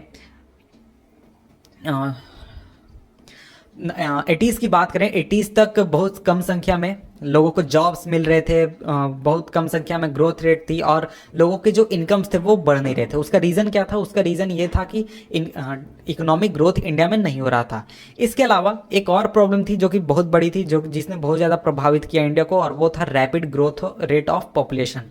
यानी जो पॉपुलेशन थी वो बहुत ज़्यादा स्पीड में ग्रो कर रही थी और उसको एक तरीके से कंट्रोल नहीं किया जा रहा था। और ये जो दोनों चीज़ अगर मिल गए, इन दोनों चीज़ के मिलने की वजह से जो एक तरीके से ग्रोथ रेट था पर कैपिटा इनकम का, वो काफ़ी कम हो गया। पर कैपिटा इनकम आप जानते होंगे, अगर नहीं जानते तो आप एक तरीके से पढ़ लें उसे, तब आपको समझ में आएगा, क्योंकि यहाँ पर मैं उसको उतने अच्छे तरीके से एक्सप्लेन नहीं करने पाऊंगा। तो देखिए, इन दोनों जगहों पर फेल करने की वजह से, जैसे कि प्रमोशन ऑफ इकोनॉमिक ग्रोथ और पॉपुलेशन कंट्रोल, इन दोनों जगहों पर जो सरकार है वो एक तरीके से अच्छी तरीके से काम नहीं करने पाई, इन चीज़ों को कंट्रोल नहीं करने पाई। तो इस वजह से जो पॉवर्टी का साइकिल था वो चलता रहा और भी ज़्यादा संख्या में लोग जो थे वो पॉवर्टी में चले गए। और जैसे जैसे जो इरिगेशन की फैसिलिटीज़ बढ़ती गई और ग्रीन रिवॉल्यूशन हुआ, और इस वजह से बहुत सारे जॉब्स जो थे वो क्रिएट हुए एग्रीकल्चर सेक्टर में।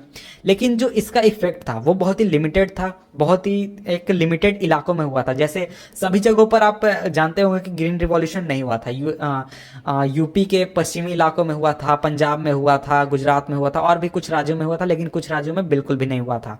लेकिन जो इंडस्ट्रीज थे यहाँ पर भी कुछ जॉब्स क्रिएट हुए थे, पब्लिक सेक्टर में भी और प्राइवेट सेक्टर में भी। लेकिन ये दोनों जो जॉब्स थे एग्रीकल्चर सेक्टर में और इंडस्ट्री सेक्टर में, ये इनफ नहीं थे, ये काफ़ी नहीं थे। उसका रीज़न ये था कि पॉपुलेशन जो था वो काफ़ी ज़्यादा बढ़ रही थी और बहुत ज़्यादा लोग जो थे वो अब जॉब करने के लिए तैयार थे। इस वजह से सारे लोग जो थे वो जॉब के लिए एक तरीके से एब्जॉर्ब नहीं होने पाए इन जॉब्स में, और बहुत सारे लोग अनएम्प्लॉयड रह गए जिन्हें कि अच्छी तरीके से अच्छा इनकम नहीं होने पाया। तो देखिए, ऐसे लोग जो जिन्हें कि शहरों में अच्छी जॉब्स नहीं मिले, तो उसमें से बहुत सारे लोग जो थे वो रिक्शा पुलर्स के रूप में काम करने लगे, वेंडर्स के रूप में काम करने लगे, कंस्ट्रक्शन वर्कर्स के रूप में काम करने लगे, डोमेस्टिक सर्वेंट्स के रूप में काम करने लगे। इस तरीके के छोटे छोटे काम करने लगे जिनमें कि उनका इनकम जो था वो एक तरीके से इरेगुलर था, और हम कह सकते हैं कि डिफाइंड नहीं था कि कितना वो कमाएंगे कि नहीं कमाएंगे, काम मिलेगा नहीं मिलेगा, इस तरीके से। और ये लोग जो थे ये एक्सपेंसिव हाउसिंग, महंगे घर अफोर्ड नहीं कर सकते थे, और इस वजह से वो स्लम्स में रहना उन्होंने शुरू कर दिया। शहर के बाहरी इलाकों में, वैसे इलाकों में जो कि काफ़ी गंदे होते हैं या फिर जहाँ पर कोई नहीं जाता, इस इलाकों में। और जो प्रॉब्लम्स था पॉवर्टी का वो एक तरीके से हम कह सकते हैं पहले रूरल फेनोमेनन हुआ करता था, यानी गांवों की चीज़ हुआ करती थी, लेकिन ये अब अर्बन सेक्टर का भी एक फीचर बन गया, यानी शहरों का भी अब एक हिस्सा बन गया। किस वजह से? क्योंकि बहुत सारे लोग जो थे वो शहरों में आते थे, लेकिन उन्हें उतने जॉब्स नहीं मिल पाते थे, उतने काम नहीं मिल पाते थे जितना वो प्लान करके आते थे या फिर सोच कर आते थे। तो देखिए, दूसरा फीचर जो है हाई पॉवर्टी रेट का, वो फीचर हम नहीं कह सकते, ये एक तरीके की खराब ही चीज़ है। हाई पॉवर्टी रेट जो है उसका एक खराब चीज़ ये भी है कि जो इनकम इनइक्वालिटीज़ है वो काफ़ी ज़्यादा होते हैं। और जो सबसे बड़ा रीज़न है इस चीज़ का वो है unequal distribution of land and other resources, यानी जो लैंड है और जो दूसरे रिसोर्सेज हैं उसका जो डिस्ट्रीब्यूशन है वो एक तरीके का अनइक्वल रहा है, लेकिन मतलब कि सभी लोगों को बराबर रिसोर्सेज नहीं मिले हैं। अगर हम पुराने सिस्टम को की बात कर लें तो पुराने सिस्टम में आप जानते ही हो कि जमींदार लोग होते थे, उनके पास काफ़ी सारी ज़मीनें होती थी, लेकिन कुछ लोग होते थे जिनके पास बिल्कुल भी ज़मीनें नहीं होती थी, उन्हें 2 वक्त का खाना भी नहीं मिलने पाता था। तो ये एक एग्जाम्पल है unequal distribution of land and other resources का। और बहुत सारे पॉलिसी सरकार द्वारा बनाए गए हैं, लेकिन इसके बावजूद भी हम एक तरीके से अच्छी तरीके से इस इशू को यानी पॉवर्टी को टैकल नहीं करने पाए हैं, क्या कहते हैं, खत्म नहीं करने पाए हैं। जो ज़्यादातर पॉलिसी इनिशिएटिव किए गए हैं जैसे कि लैंड रिफॉर्म्स, जो कि एक तरीके से इस बात को टारगेट करते थे कि जो एसेट्स हैं यानी जो ज़मीन है या फिर दूसरी तरीके के एसेट्स हैं गाँवों के इलाकों में, उनको रीडिस्ट्रीब्यूट किया जाए, उनको अच्छी तरीके से इम्प्लीमेंट नहीं किया गया है, अच्छी तरीके से उसको अप्लाई नहीं किया गया है और ज़्यादातर राज्यों द्वारा। और इस वजह से जो लैंड रिसोर्सेज हैं एक तरीके से बड़ा रीज़न हम कह सकते हैं पॉवर्टी का इंडिया में। और अगर प्रॉपर इम्प्लीमेंटेशन होता सभी पॉलिसीज़ का जो कि गवर्नमेंट द्वारा अडॉप्ट की जाती है केंद्र सरकार द्वारा, तो एक तरीके से लाखों करोड़ों की संख्या में जो गाँव में रहने वाले गरीब लोग हैं उनकी स्थिति को सुधारा जा सकता था, उनके क्या कहते हैं, उनको पॉवर्टी से बाहर लाया जा सकता था। इसके अलावा दूसरे जो सोशियो कल्चरल और इकोनॉमिक फैक्टर हैं वो भी रिस्पॉन्सिबल है पॉवर्टी के लिए, जैसे कि अगर हम कुछ सोशल ऑब्लिगेशंस को देख लें और रिलीजियस सेरेमनीज को एक तरीके से देखें तो इंडिया में लोग जो हैं उसमें अगर बहुत कम लोगों को, बहुत गरीब लोगों को भी इंक्लूड करें तो वो बहुत ही पैसा खर्च करते हैं रिलीजियस सेरेमनीज में। और इस हिसाब से जो स्मॉल फार्मर्स हैं उनको ज़्यादा पैसों की ज़रूरत होती है एग्रीकल्चर इनपुट्स खरीदने के लिए, सीड्स खरीदने के लिए, फर्टिलाइज़र, पेस्टिसाइड, इन सभी चीज़ों को खरीदने के लिए। और इन कामों की वजह से इस चीज़ की वजह से जो पुअर होता है उनको एक तरीके से उनके पास मुश्किल से कोई पैसा जमा होने पाता है और इस वजह से वो उधार लेते हैं और उधार नहीं चुका पाने के कारण, क्योंकि वो पॉवर्टी में होते हैं, वो गरीब होते हैं, वो एक तरीके से इंडेप्टनेस का शिकार हो जाते हैं। और इस वजह से जब हाई लेवल हो जाता है इंडेप्टनेस का तो ये भी चीज़ है, एक तरीके का कॉज भी है और इफेक्ट भी है पॉवर्टी का। तो ये सभी चीज़ें हमने देखी कॉजेज ऑफ पॉवर्टी। इसके बाद देखिए नेक्स्ट टॉपिक है हमारा एंटी पॉवर्टी मेजर्स। इसमें हम देखेंगे कि जो सरकारों ने एक तरीके से क्या क्या काम किया है, क्या क्या किया गया है पॉवर्टी को ख़त्म करने के लिए। तो अब हम आगे बढ़ते हैं और पढ़ते हैं आगे के टॉपिक, और टॉपिक है हमारा एंटी पॉवर्टी मेजर्स। तो देखिए इसके पहले हमने पॉवर्टी के बारे में जाना, पॉवर्टी लाइन के बारे में पढ़ा, वर्ल्ड में पॉवर्टी के बारे की क्या स्थिति है उसको देखा, और पॉवर्टी के कॉजेज़ को हमने पिछले वीडियो में पढ़ा था। और इस वीडियो में हम पढ़ने वाले हैं एंटी पॉवर्टी मेजर्स को, यानी पॉवर्टी को ख़त्म करने के लिए कौन कौन से काम किए जाते हैं, कौन कौन से एक्शन लिए जाते हैं सरकारों द्वारा। तो देखिए जो पॉवर्टी को रिमूव करना ये एक बहुत बड़ा टारगेट हम कह सकते हैं या फिर ऑब्जेक्टिव कह सकते हैं इंडियन गवर्नमेंट के लिए है और इंडिया के डेवलपमेंट का एक टारगेट है ये। और जो अभी का करंट जो एंटी पॉवर्टी स्ट्रेटजी है, यानी जो एक तरीका अपनाया जा रहा है सरकार द्वारा पॉवर्टी को ख़त्म करने के लिए, यानी कि गरीबी को ख़त्म करने के लिए, वो 2 चीज़ों पर मेनली बेस्ड है। पहला तो इकोनॉमिक ग्रोथ को प्रमोट किया जाए और दूसरा एंटी पॉवर्टी प्रोग्राम जो हैं उनको एक तरीके से उन लोगों के लिए टारगेट किया जाए जिन लोगों को एक तरीके से पॉवर्टी से बाहर निकालना है। तो देखिए अगर हम बात करें इंडिया के डेवलपमेंट की, तो शुरुआत के जो 30 साल थे इंडिया के आज़ाद होने के बाद, यानी कि जो 1947 से लेकर 1980s तक, तो उस समय तक जो पर कैपिटा इनकम था उसका जो ग्रोथ था वो बहुत ही छोटा सा था और जो पॉवर्टी थी उसमें बहुत ही कम कमी आई थी। इसका मतलब है कि बहुत ही कम लोगों को पॉवर्टी से बाहर ला पाई थी सरकार, और जो लोगों की पर कैपिटा इनकम थी वो भी उतनी ज़्यादा ग्रो नहीं हो रही थी। और जो ऑफिशियल पॉवर्टी थी 1950s में वो थी करीब 45% लोग उस समय पॉवर्टी के अंदर रहते थे। तो ये करीब अर्ली 80s तक यानी 1980s तक ये ऐसे ही रही। इसका मतलब है कि 45% लोग 1980s तक भी गरीब ही रहे। और अगर हम 80s के बाद का दौर देखें तो 80s के बाद का दौर एक बात के दौर में इंडिया का जो इकोनॉमिक ग्रोथ है वो एक तरीके से दुनिया में सबसे ज़्यादा फास्टेस्ट रहा है। और अगर पहले से कंपेयर करें यानी 1980 से पहले से कंपेयर करें 1980s के बाद, तो जो ग्रोथ रेट पहले हुआ करता था एवरेज 1970s के समय तक 1980s के समय तक वो था 3.5% एक साल में ग्रोथ रेट। और 1970s के बाद और 1980s 1990s में ये जाकर 6% पर एनम हो गया। और जो हायर ग्रोथ रेट था इसने काफ़ी ज़्यादा हेल्प किया सरकार को भी, देश को भी और लोगों को भी पॉवर्टी को रिमूव करने में। और इसकी वजह से बहुत ही सारे लोग जो थे वो पॉवर्टी से बाहर आने पाए। तो देखिए यहाँ पर एक बात आपको ध्यान देनी चाहिए। तो यहाँ पर आपको साफ साफ इस बात से पता चलता है कि जो इकोनॉमिक ग्रोथ है वो डायरेक्टली रिलेटेड है पॉवर्टी रिडक्शन से। यानी आपका अगर इकोनॉमिक ग्रोथ होगा तो आपके देश में गरीबी हटेगी, लोगों को काम मिलेगा, लोगों को अच्छा भोजन मिलेगा, लोग अब गरीब नहीं रहेंगे। और इसके साथ ही जो इकोनॉमिक ग्रोथ होता है वो लोगों के लिए अपॉर्चुनिटीज़ खोलता है, लोगों के लिए रिसोर्सेज प्रोवाइड कराता है, जो कि एक तरीके से उनको अपने लाइफ को अच्छा बनाने में, बेहतर बनाने में ज़रूरत है। और लोग जो है वो आसानी से ह्यूमन डेवलपमेंट में एक तरीके से क्या कहते हैं, इन्वेस्ट कर पाते हैं। तो देखिए ये जो चीज़ है यानी कि जो इकोनॉमिक ग्रोथ है वो एक तरीके से लोगों को इनकरेज करता है कि लोग अपने बच्चों को, यहाँ तक कि गर्ल चाइल्ड को भी, बहुत सारी जगहों पर गर्ल चाइल्ड को बहुत सारी फैसिलिटीज़ नहीं दी जाती है, ये तो पहले हमने पिछले चैप्टर में देखा ही था। और इस वजह से लोग जो है वो अपने बच्चों को स्कूल भेजते हैं। उसका रीज़न ये होता है कि चाहते हैं कि बच्चे जो हैं वो पढ़ जाएं और उनका जो इनकम है वो काफ़ी ज़्यादा हो जब वो पढ़कर किसी जॉब में जाएं। इस वजह से लोग काफ़ी ज़्यादा इन्वेस्टमेंट करते हैं एजुकेशन में और बच्चों की स्किल को बेहतर बनाने में। लेकिन यहाँ पर आपको एक बात ध्यान देनी चाहिए कि जो गरीब लोग हैं वो एक इतनी आसानी से इस पूरे अपॉर्चुनिटीज़ का एडवांटेज नहीं लेने पाते हैं जो कि इकोनॉमिक ग्रोथ द्वारा क्रिएट की जाती है। और इसके साथ ही जो ग्रोथ है एग्रीकल्चर सेक्टर में वो उतना ज़्यादा नहीं हुआ है जितना होना चाहिए था। और एक बात आपको ध्यान रखनी चाहिए कि बहुत सारे लोग जो है वो एग्रीकल्चर सेक्टर में ही आज काम कर रहे हैं। इंडिया में मेरे ख्याल से शायद सबसे ज़्यादा लोग अभी एग्रीकल्चर सेक्टर में ही काम करते हैं। तो इस सेक्टर का जब तक ग्रोथ नहीं होगा तब तक लोगों की स्थिति उतनी ज़्यादा बेहतर नहीं हो सकती है, क्योंकि ज़्यादातर जो गरीब हैं वो मेनली एग्रीकल्चर सेक्टर के वर्कर्स ही हैं जो कि गाँव में खेतों में काम करते हैं। और ये जो चीज़ है ये एक तरीके से पॉवर्टी पर बहुत ही ज़्यादा, एक तरीके से हम भार कह सकते हैं कि बहुत सारे लोग जो है वो एग्रीकल्चर से रिलेटेड है और वही पॉवर्टी के अंदर रहते हैं विलेजेस में, और जो कि एग्रीकल्चर पर डिपेंडेंट है। इसके बाद आगे बढ़ते हैं। तो देखिए इन सभी सर्कमस्टांसेस में यानी इन सभी कंडीशंस में एक बहुत ही ज़्यादा ज़रूरत है एंटी पॉवर्टी प्रोग्राम चलाने की, जो कि ऐसे लोगों को टारगेट करे जो कि पॉवर्टी के नीचे रहते हैं और उनको वैसी सुविधाएं मिले जो कि जिसका उपयोग करके वो आसानी से खुद को पॉवर्टी से बाहर निकाल सके।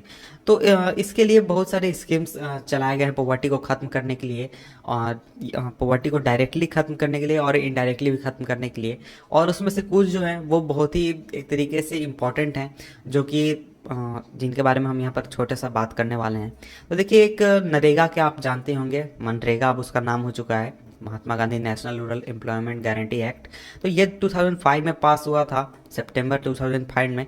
और इसमें कानून ये है कि 100 दिनों का रोजगार किसी भी व्यक्ति को गांव के इलाके में प्रोवाइड किया जाता है जिसके पास जॉब नहीं है। शुरुआत में इसे 200 डिस्ट्रिक्ट में लागू किया गया था, बाद में इसे 600 डिस्ट्रिक्ट में फैला दिया गया। और इसमें एक बात ये भी है कि जो इसमें जॉब्स है उसमें 1/3 जॉब जो है वो रिजर्व कर दिया गया है वुमेन्स के लिए। और इसके साथ ही जो सेंट्रल गवर्नमेंट है वो एक national employment guarantee fund establish करेगी जिसके ज़रिए पैसे प्रोवाइड किए जाएंगे स्टेट्स को। और इसके साथ ही स्टेट गवर्नमेंट जो है वो state employment guarantee fund create करेगी ताकि इस स्कीम को इम्प्लीमेंट किया जा सके। यानी स्कीम के लिए जो पैसे मिलेंगे सेंट्रल गवर्नमेंट को उसको खर्च करने के लिए इस फंड को स्टेट गवर्नमेंट क्रिएट करेगी। और इस प्रोग्राम के अंदर अगर कोई आदमी है जो कि अप्लाई करता है कि हाँ जी मुझे 100 दिनों का जॉब चाहिए और उसे 15 दिनों के अंदर अगर जॉब नहीं मिलता है तो उसे डेली अनएम्प्लॉयमेंट अलाउंस मिलेगा, उसे डेली अनएम्प्लॉयमेंट अलाउंस सरकार द्वारा दिया जाएगा। और इसके साथ ही एक दूसरा इंपॉर्टेंट स्कीम है national food for work programme, NFWP। इसको लॉन्च किया गया था 2004 में 150 मोस्ट बैकवर्ड डिस्ट्रिक्ट में इंडिया में। और ये जो प्रोग्राम है ये सभी जहाँ पे ये लागू है वहाँ के सभी गरीब किसानों के लिए या फिर गरीब लोगों के लिए चालू है। कोई भी उसमें जाकर एनरोल खुद को कर सकता है। और ये उन लोगों के लिए जो जिनको कि वेज एम्प्लॉयमेंट की ज़रूरत है और कोई भी ऐसा काम करना चाहते हैं जिसमें कि किसी तरह के स्किल की ज़रूरत नहीं होती है।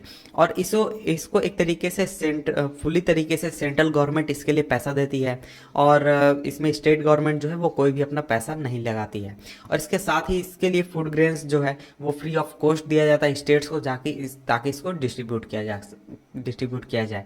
और जब मनरेगा जो था वो जब फोर्स में आया तो NFWP जो था उसको सबस्यूम कर दिया गया इसी प्रोग्राम में, और दोनों अब एक साथ चलते हैं। और इसके साथ ही एक दूसरा प्रोग्राम भी है जिसके बारे में हम यहाँ पर बात कर लेते हैं, और वह है प्राइम मिनिस्टर रोजगार योजना PMRY। तो देखिए ये जो स्कीम है इसको स्टार्ट किया गया था 1993 में। तो देखिए इस स्कीम का एक तरीके से टारगेट था कि लोगों में एक तरीके का सेल्फ एम्प्लॉयमेंट क्रिएट किया जाए, सेल्फ एम्प्लॉयमेंट अपॉर्चुनिटी दिया जाए लोगों को जो कि एक तरीके से एजुकेटेड हैं लेकिन उनके पास जॉब नहीं है। और ये एक तरीके से टारगेट करता था रूरल एरियाज़ को, इसके साथ ही स्मॉल टाउन्स को, यानी छोटे शहरों में जो लोग रहते हैं। तो देखिए इनको जो लोग इस काम के लिए आगे आते थे यानी इस स्कीम का फ़ायदा उठाना चाहते थे उनको छोटे बिजनेस इस्टेब्लिश करने में या फिर छोटे इंडस्ट्रीज इस्टेब्लिश करने में हेल्प किया जाता था। और अभी भी किया जाता है, ऐसा नहीं है कि पहले ये किया जाता था। और इसके साथ ही एक और स्कीम है वो है rural employment generation programme REGP। इसको लॉन्च किया गया था 1995 में। और देखिए इसका जो एम था वो था एक तरीके से सेल्फ एम्प्लॉयमेंट अपॉर्चुनिटीज़ क्रिएट करना रूरल एरियाज़ में और स्मॉल टाउन्स में क्रिएट करना। और देखिए टारगेट जो था इसका वो था करीब 25 लाख नए जॉब क्रिएट करना। और ये लागू किया गया था 10th 5-year प्लान में। और इसके बाद है स्वर्ण जयंती ग्राम स्वरोजगार योजना, और इसको लॉन्च किया गया था 1999 में। और इसको आगे हम देख लेते हैं। तो ये सभी स्कीम्स हैं, मुझे नहीं लगता कि ये सभी आपके लिए उतना इंपॉर्टेंट है, लेकिन मैं यहाँ पर आपको बता दे रहा हूँ शॉर्ट में। तो देखिए इस प्रोग्राम का एक तरीके से टारगेट ये था कि जो असिस्टेड पुअर फैमिलीज़ हैं उनको एक तरीके से पॉवर्टी लाइन के बाहर लाया जाए ताकि, और इसके लिए उनको ऑर्गेनाइज किया जाए सेल्फ हेल्प ग्रुप्स में और बैंक क्रेडिट और गवर्नमेंट सब्सिडी की मदद से। तो यहाँ पर एक वर्ड है असिस्टेड पुअर फैमिलीज़। तो देखिए इसका सिंपली मतलब ये हुआ कि वैसे लोग जिनको कि गवर्नमेंट के द्वारा फूड ग्रेन्स दिए जा रहे हैं और दूसरे तरह के असिस्टेंस दिए जा रहे हैं, उन फैमिलीज़ की यहाँ पर बात हो रही है। इसके बाद एक और है प्रधानमंत्री ग्रामोदय योजना। तो देखिए इसको 2000 ईस्वी में लॉन्च किया गया था और इसमें सेंट्रल असिस्टेंट प्रोवाइड किया जाता था स्टेट्स को बेसिक सर्विसेज के लिए, जैसे कि प्राइमरी हेल्थ के लिए, प्राइमरी एजुकेशन के लिए, रूरल सेंटर के लिए, rural drinking water, rural electrification के लिए। और इसमें देखिए जैसे गाँव में स्कूल बनाना हो गया, फिर हॉस्पिटल बनाना हो गया, इस तरह की चीज़ें के लिए इसमें स्टेट गवर्नमेंट को सेंट्रल गवर्नमेंट पैसा देती है और सेंट्रल गवर्नमेंट जो है वो गाँव में जाकर स्टेट गवर्नमेंट जो है वो गाँव में जाकर काम करती है। और इसके अलावा दूसरा जो इम्पोर्टेंट स्कीम है वो अंत्योदय अन्न योजना है, और इसके बारे में आप ज़्यादा नेक्स्ट चैप्टर में पढ़ेंगे, यहाँ पर लिखा हुआ है। तो देखिए शॉर्ट में हमने यहाँ पर देखा कि कौन कौन सी स्कीम जो है वो जिनको यूज़ किया जा रहा है पॉवर्टी को ख़त्म करने के लिए सरकार द्वारा। इसके अलावा भी बहुत सारे स्कीम्स हैं जिनको यूज़ किया जाता है या फिर चलाया जाता है ताकि लोगों को पॉवर्टी लाइन से बाहर लाया जा सके। तो देखिए जो रिजल्ट है इन प्रोग्राम्स का वो ऐसा नहीं है कि बिल्कुल एकदम परफेक्ट है और ऐसा भी नहीं कि बिल्कुल ख़राब है। कुछ जगहों पर इसका रिजल्ट जो है काफ़ी अच्छा रहा है और कुछ जगहों पर बिल्कुल ही ख़राब एक तरीके से रिजल्ट रहा है। तो देखिए जो सबसे बड़ा रीज़न है उतना इफेक्टिव ये जो प्रोग्राम्स हैं ये नहीं रहे हैं, उसका रीज़न ये है कि इसका इम्प्लीमेंटेशन उतनी से अच्छी तरीके से नहीं हुआ है और टारगेटिंग भी अच्छी तरीके से नहीं हुआ है। और इसके साथ ही बहुत सारे जो स्कीम्स हैं वो एक दूसरे को ओवरलैप करते हैं, यानी उतनी अच्छी तरीके से वो इम्प्लीमेंट नहीं होते हैं। और गुड इंटेंशन के बावजूद, यानी अच्छे इंटेंशन से स्कीम को बनाया गया है और बहुत सारी चीज़ों को सोच कर बनाया गया है, लेकिन जो बेनिफिट है इन स्कीम्स का वो पूरी तरीके से उन गरीबों के पास नहीं पहुंचता जिनके लिए ये इन स्कीम्स को बनाया गया है और जिनको इन चीज़ों की बहुत ही ज़्यादा ज़रूरत है। और इसलिए बहुत ही ज़्यादा ये ज़रूरी है कि ज़्यादा इम्फेसिस किया जाए इन प्रोग्राम्स को अच्छी तरीके से मॉनिटर करने के लिए। और अगर ये चीज़ें जो हैं, यानी ये जो प्रोग्राम्स, इनको अगर अच्छी तरीके से मॉनिटर किया जाए तो हो सकता है आने वाले कुछ सालों में इंडिया में हम देखेंगे कि पॉवर्टी जो है वो काफ़ी ज़्यादा कम हो चुकी है, काफ़ी ज़्यादा खत्म हो चुकी है। इसके बाद नेक्स्ट टॉपिक है इसी में, वो है द चैलेंजेस अहेड, यानी कि आगे हमारे लिए क्या चैलेंज होंगे आने वाले सालों में, और इन सभी चीज़ों के बावजूद क्या चैलेंजेस हैं। तो देखिए पॉवर्टी जो है वो आपने देखा कि इंडिया में काफ़ी ज़्यादा डिक्लाइन हुई है अगर हम कंपेयर करें 1980s से 1970s से। लेकिन इन प्रोग्रेस के बावजूद भी जो पॉवर्टी रिडक्शन है वो इंडिया का सबसे इम्पॉर्टेंट चैलेंज है और सबसे बड़ा चैलेंज है। और अगर हम डिस्पैरिटीज़ की बात करें तो जो रूरल और जो अर्बन एरियाज़ हैं उसमें आपने देखा कि अलग अलग स्टेट्स में आपको डिस्पैरिटीज़ आपको देखने को मिल जाती हैं। कुछ स्टेट्स में कम है, कुछ स्टेट्स में बहुत ज़्यादा हैं। और इसके साथ ही जो सोशल और इकोनॉमिक ग्रुप हैं, कुछ वो ज़्यादा वल्नरेबल है पॉवर्टी के लिए। कुछ आपने देखा कि सोशल ग्रुप्स हैं उनमें बहुत ज़्यादा संख्या है लोगों की जो पॉवर्टी लाइन के नीचे रहते हैं, और कुछ ग्रुप्स ऐसे हैं जिनमें बहुत ही कम संख्या में लोग पॉवर्टी लाइन के नीचे रहते हैं। तो देखिए पॉवर्टी रिडक्शन जो है वो ऐसा एक्सपेक्ट किया जा रहा है और ऐसा लग रहा है कि अगले 10 से 15 सालों में इसका रिजल्ट जो है वो काफ़ी बेहतर होगा और बहुत सारे लोग पॉवर्टी से बाहर आ जाएंगे। और इसका एक तरीके से बड़ा रीज़न यह है कि इंडिया में अभी जो इकोनॉमिक ग्रोथ है वो काफ़ी हाई चल रहा है और बहुत ही सारे लोगों को जॉब्स मिल रहे हैं। और इसके साथ ही ये सरकार जो है वो इस बात पर काफ़ी ज़्यादा स्ट्रेस दे रही, काफ़ी ज़्यादा दबाव दे रही है कि लोगों को फ्री एलिमेंट्री एजुकेशन प्रोवाइड किया जाए। और इसके साथ ही जो पॉपुलेशन ग्रोथ रेट है वो भी आपने देखा होगा पिछले कुछ सालों में काफ़ी कम हुआ है। और इसके साथ ही वुमेन को भी काफ़ी एम्पावर किया जा रहा है, वुमेन्स को बहुत सारे पावर्स मिल रहे हैं। और जैसा कि आप जानते ही होंगे कि जो पंचायत इलेक्शंस होते हैं, लोकल बॉडी इलेक्शंस होते हैं, वहाँ पर लोगों वुमेन्स के लिए सीट रिजर्व कर दिए गए हैं। तो इस तरीके से बहुत सारी चीज़ें की जा रही हैं। और इसके साथ ही जो इकोनॉमिकली वीकर सेक्शंस हैं सोसाइटी के और जो सोशली वीकर सेक्शंस हैं उनको एम्पावर करने की कोशिश की जा रही है और उनको एलिवेट करने की कोशिश की जा रही है कि वैसे कंडीशन में आ जाएं कि वो आसानी से अपना ख्याल रख सके और वो पॉवर्टी लाइन के बाहर आ जाएं।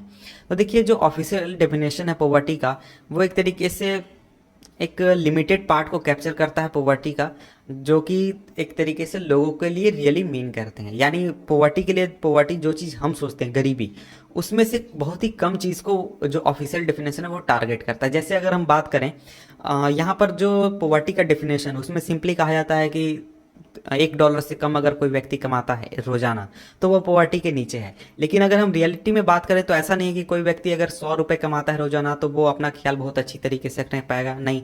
उसके बावजूद भी उसे बहुत सारे प्रॉब्लम्स है और हम कह सकते हैं कि वो अभी भी गरीबी के कंडीशन में ही है। तो देखिए, तो यहाँ पर एक बात की जाती है, जो सरकारें बात करती है या फिर जो पूरा सिस्टम बात करता है कि इसमें बात किया जाता है मिनिमम सब्सिस्टेंस लेवल की। और ऐसा नहीं बात किया जाता कि रीजनेबल लेवल ऑफ लिविंग।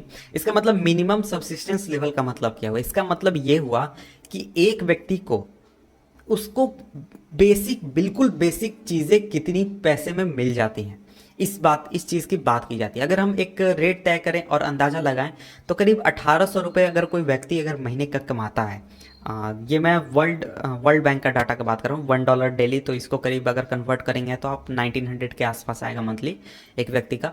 तो उतना पैसा अगर कोई एक व्यक्ति कमाता है तो वो अपना भोजन जो है वो जुगाड़ कर सकता है, उसे मिल सकता है। और इसके अलावा जो चीज़ें हैं, जैसे कि अगर आप कपड़े की बात कर लें, होम की बात कर लें, तो ये सभी चीज़ें हम एक तरीके से एक्स्ट्रा में रख देते हैं, सरकारें एक्स्ट्रा में रख देती हैं। और पॉवर्टी में एक तरीके से हम वैसे कंडीशन की बात करते हैं जैसे भुखमरी की कंडीशन हो गई कि आपको बिल्कुल खाने को नहीं मिल रहा, आपके पास उतने भी पैसे नहीं हैं।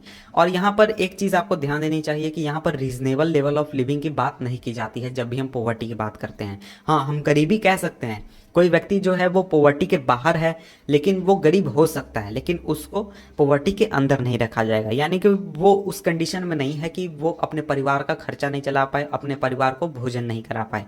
वो अपने परिवार को भोजन करा पा रहा है, वो भोजन के लिए सक्षम है, लेकिन ऐसा नहीं है कि वो अमीर हो गया है, वो अभी भी गरीब है।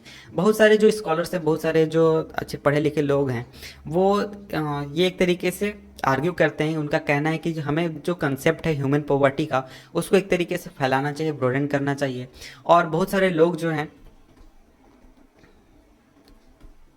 बहुत सारे लोग जो है वो आसानी से खुद को फीड कर पाते हैं यानी भोजन करा पाते हैं, लेकिन क्या उनके पास एजुकेशन है? नहीं है। क्या उनके पास शेल्टर है? नहीं है। क्या उनके पास हेल्थ केयर है? नहीं है। क्या उनके पास जॉब सिक्योरिटी है? नहीं है। या फिर उनके पास सेल्फ कॉन्फिडेंस चीज़ भी है? नहीं। और क्या उनके पास कास्ट डिस्क्रिमिनेशन और जेंडर डिस्क्रिमिनेशन से वो फ्री हो चुके हैं, उनके साथ कोई डिस्क्रिमिनेशन नहीं होता है? नहीं। और क्या प्रैक्टिस जो है चाइल्ड लेबर का वर्ल्ड में वो खत्म हो चुका है? नहीं, अभी भी वो चलता है। तो इसके साथ ही जो वर्ल्ड वाइड एक्सपीरियंस है वो हमें ये दिखाता है कि जो डेवलपमेंट है, डेवलपमेंट के साथ जो डेफिनेशन है पॉवर्टी का उसको भी चेंज होना चाहिए। यानी अगर हम आज के अगर 30 साल पहले अगर हम बात करते तो इंडिया में डेवलपमेंट उतना ज़्यादा नहीं हुआ था। उस समय अगर हम बात करते कि कोई व्यक्ति अपना भोजन चला पा रहा है या नहीं, उसे खाने को मिल रहा है नहीं, उस हिसाब से हम पॉवर्टी तय करेंगे तो वो उस समय काम करता है। लेकिन अगर हम आज की बात करें तो आज डेवलपमेंट काफ़ी ज़्यादा हो चुका है और बहुत सारे लोग बहुत अच्छी कंडीशन में रह रहे हैं। तो अगर हम इस समय भी बात करें केवल भोजन की, तो वैसे कंडीशन उस तरीके से अगर हम सोचेंगे तो उतना अच्छा नहीं होगा। हमें जो सिस्टम है यानी कि जो हमारी सोच है पॉवर्टी के बारे में उसको एक तरीके से फैलाना होगा और बड़े लेवल पर हमें सोचना होगा। और इसके साथ ही जो पॉवर्टी को खत्म करना जो है ये एक हमेशा से मूविंग टारगेट रहा है। मूविंग टारगेट का मतलब ये हुआ कि आप कभी इस जगह जाना चाहते हैं, कभी वहाँ टारगेट करना चाहते हैं। मतलब कि आज पॉवर्टी इस फेज़ में है या इस तरीके से, मतलब कि कभी सोशल बैकवर्ड जो ग्रुप्स हैं उनको आप टारगेट करना चाहते हैं, कभी जो इकोनॉमिकली वल्नरेबल ग्रुप्स हैं उनको आप टारगेट करना चाहते हैं। तो ऐसा नहीं है कि एक पॉवर्टी एक चीज़ है जिसमें आप एक तरह के स्कीम चलाकर या एक तरह के काम करके आप पॉवर्टी को ख़त्म कर सकते हैं। नहीं, आपको पॉवर्टी को ख़त्म करने के लिए हमेशा समय के अनुसार आपको अलग अलग रूल्स बनाने होते हैं, अलग अलग आपको प्रोग्राम्स चलाने होते हैं। जैसे कभी आपको सोशली वीक क्लासेस को टारगेट करना होता है, कभी इकोनॉमिकली वीक क्लासेस को टारगेट करना होता है। अगर आप अर्बन एरिया में देखें तो वहाँ पर लोगों को टारगेट करना होता है। इस तरीके से आपको हमेशा अलग अलग रूल्स या फिर अलग अलग तरीके अपनाने होते हैं पॉवर्टी को ख़त्म करने के लिए। और अगर हम भविष्य की बात करें तो भविष्य में बहुत ही आसानी से हम एक मिनिमम जो एक बेसिक नेसेसरी चीज़ है वो हम प्रोवाइड कर सकते हैं लोगों को, अगर हम अगले 10 साल की बात करें तो। लेकिन जो टारगेट जो है वो अगले 10 साल में भी एक तरीके से आगे बढ़ जाएगा और चेंज हो जाएगा, और ये हमारे लिए उस समय भी एक बड़ा चैलेंज रहेगा। जैसे कि हेल्थ केयर प्रोवाइड कराना, एजुकेशन प्रोवाइड कराना, जॉब सिक्योरिटी प्रोवाइड कराना, और इसके साथ ही जेंडर इक्वालिटी और डिग्निटी प्रोवाइड कराना पुअर के लिए। तो ये जो चीज़ें हैं और उस समय और भी बड़ी चीज़ें हो जाएंगी, और भी बड़े टारगेट्स हो जाएंगे सरकार के लिए भी और देश के लिए भी। तो देखिए ये हो गई पॉवर्टी के बारे में बात। तो यहाँ पर हम ख़त्म करते हैं हमारा चैप्टर। तो मिलते हैं आपसे हम नेक्स्ट वीडियो में किसी और चैप्टर के साथ। तब तक के लिए गुड बाय।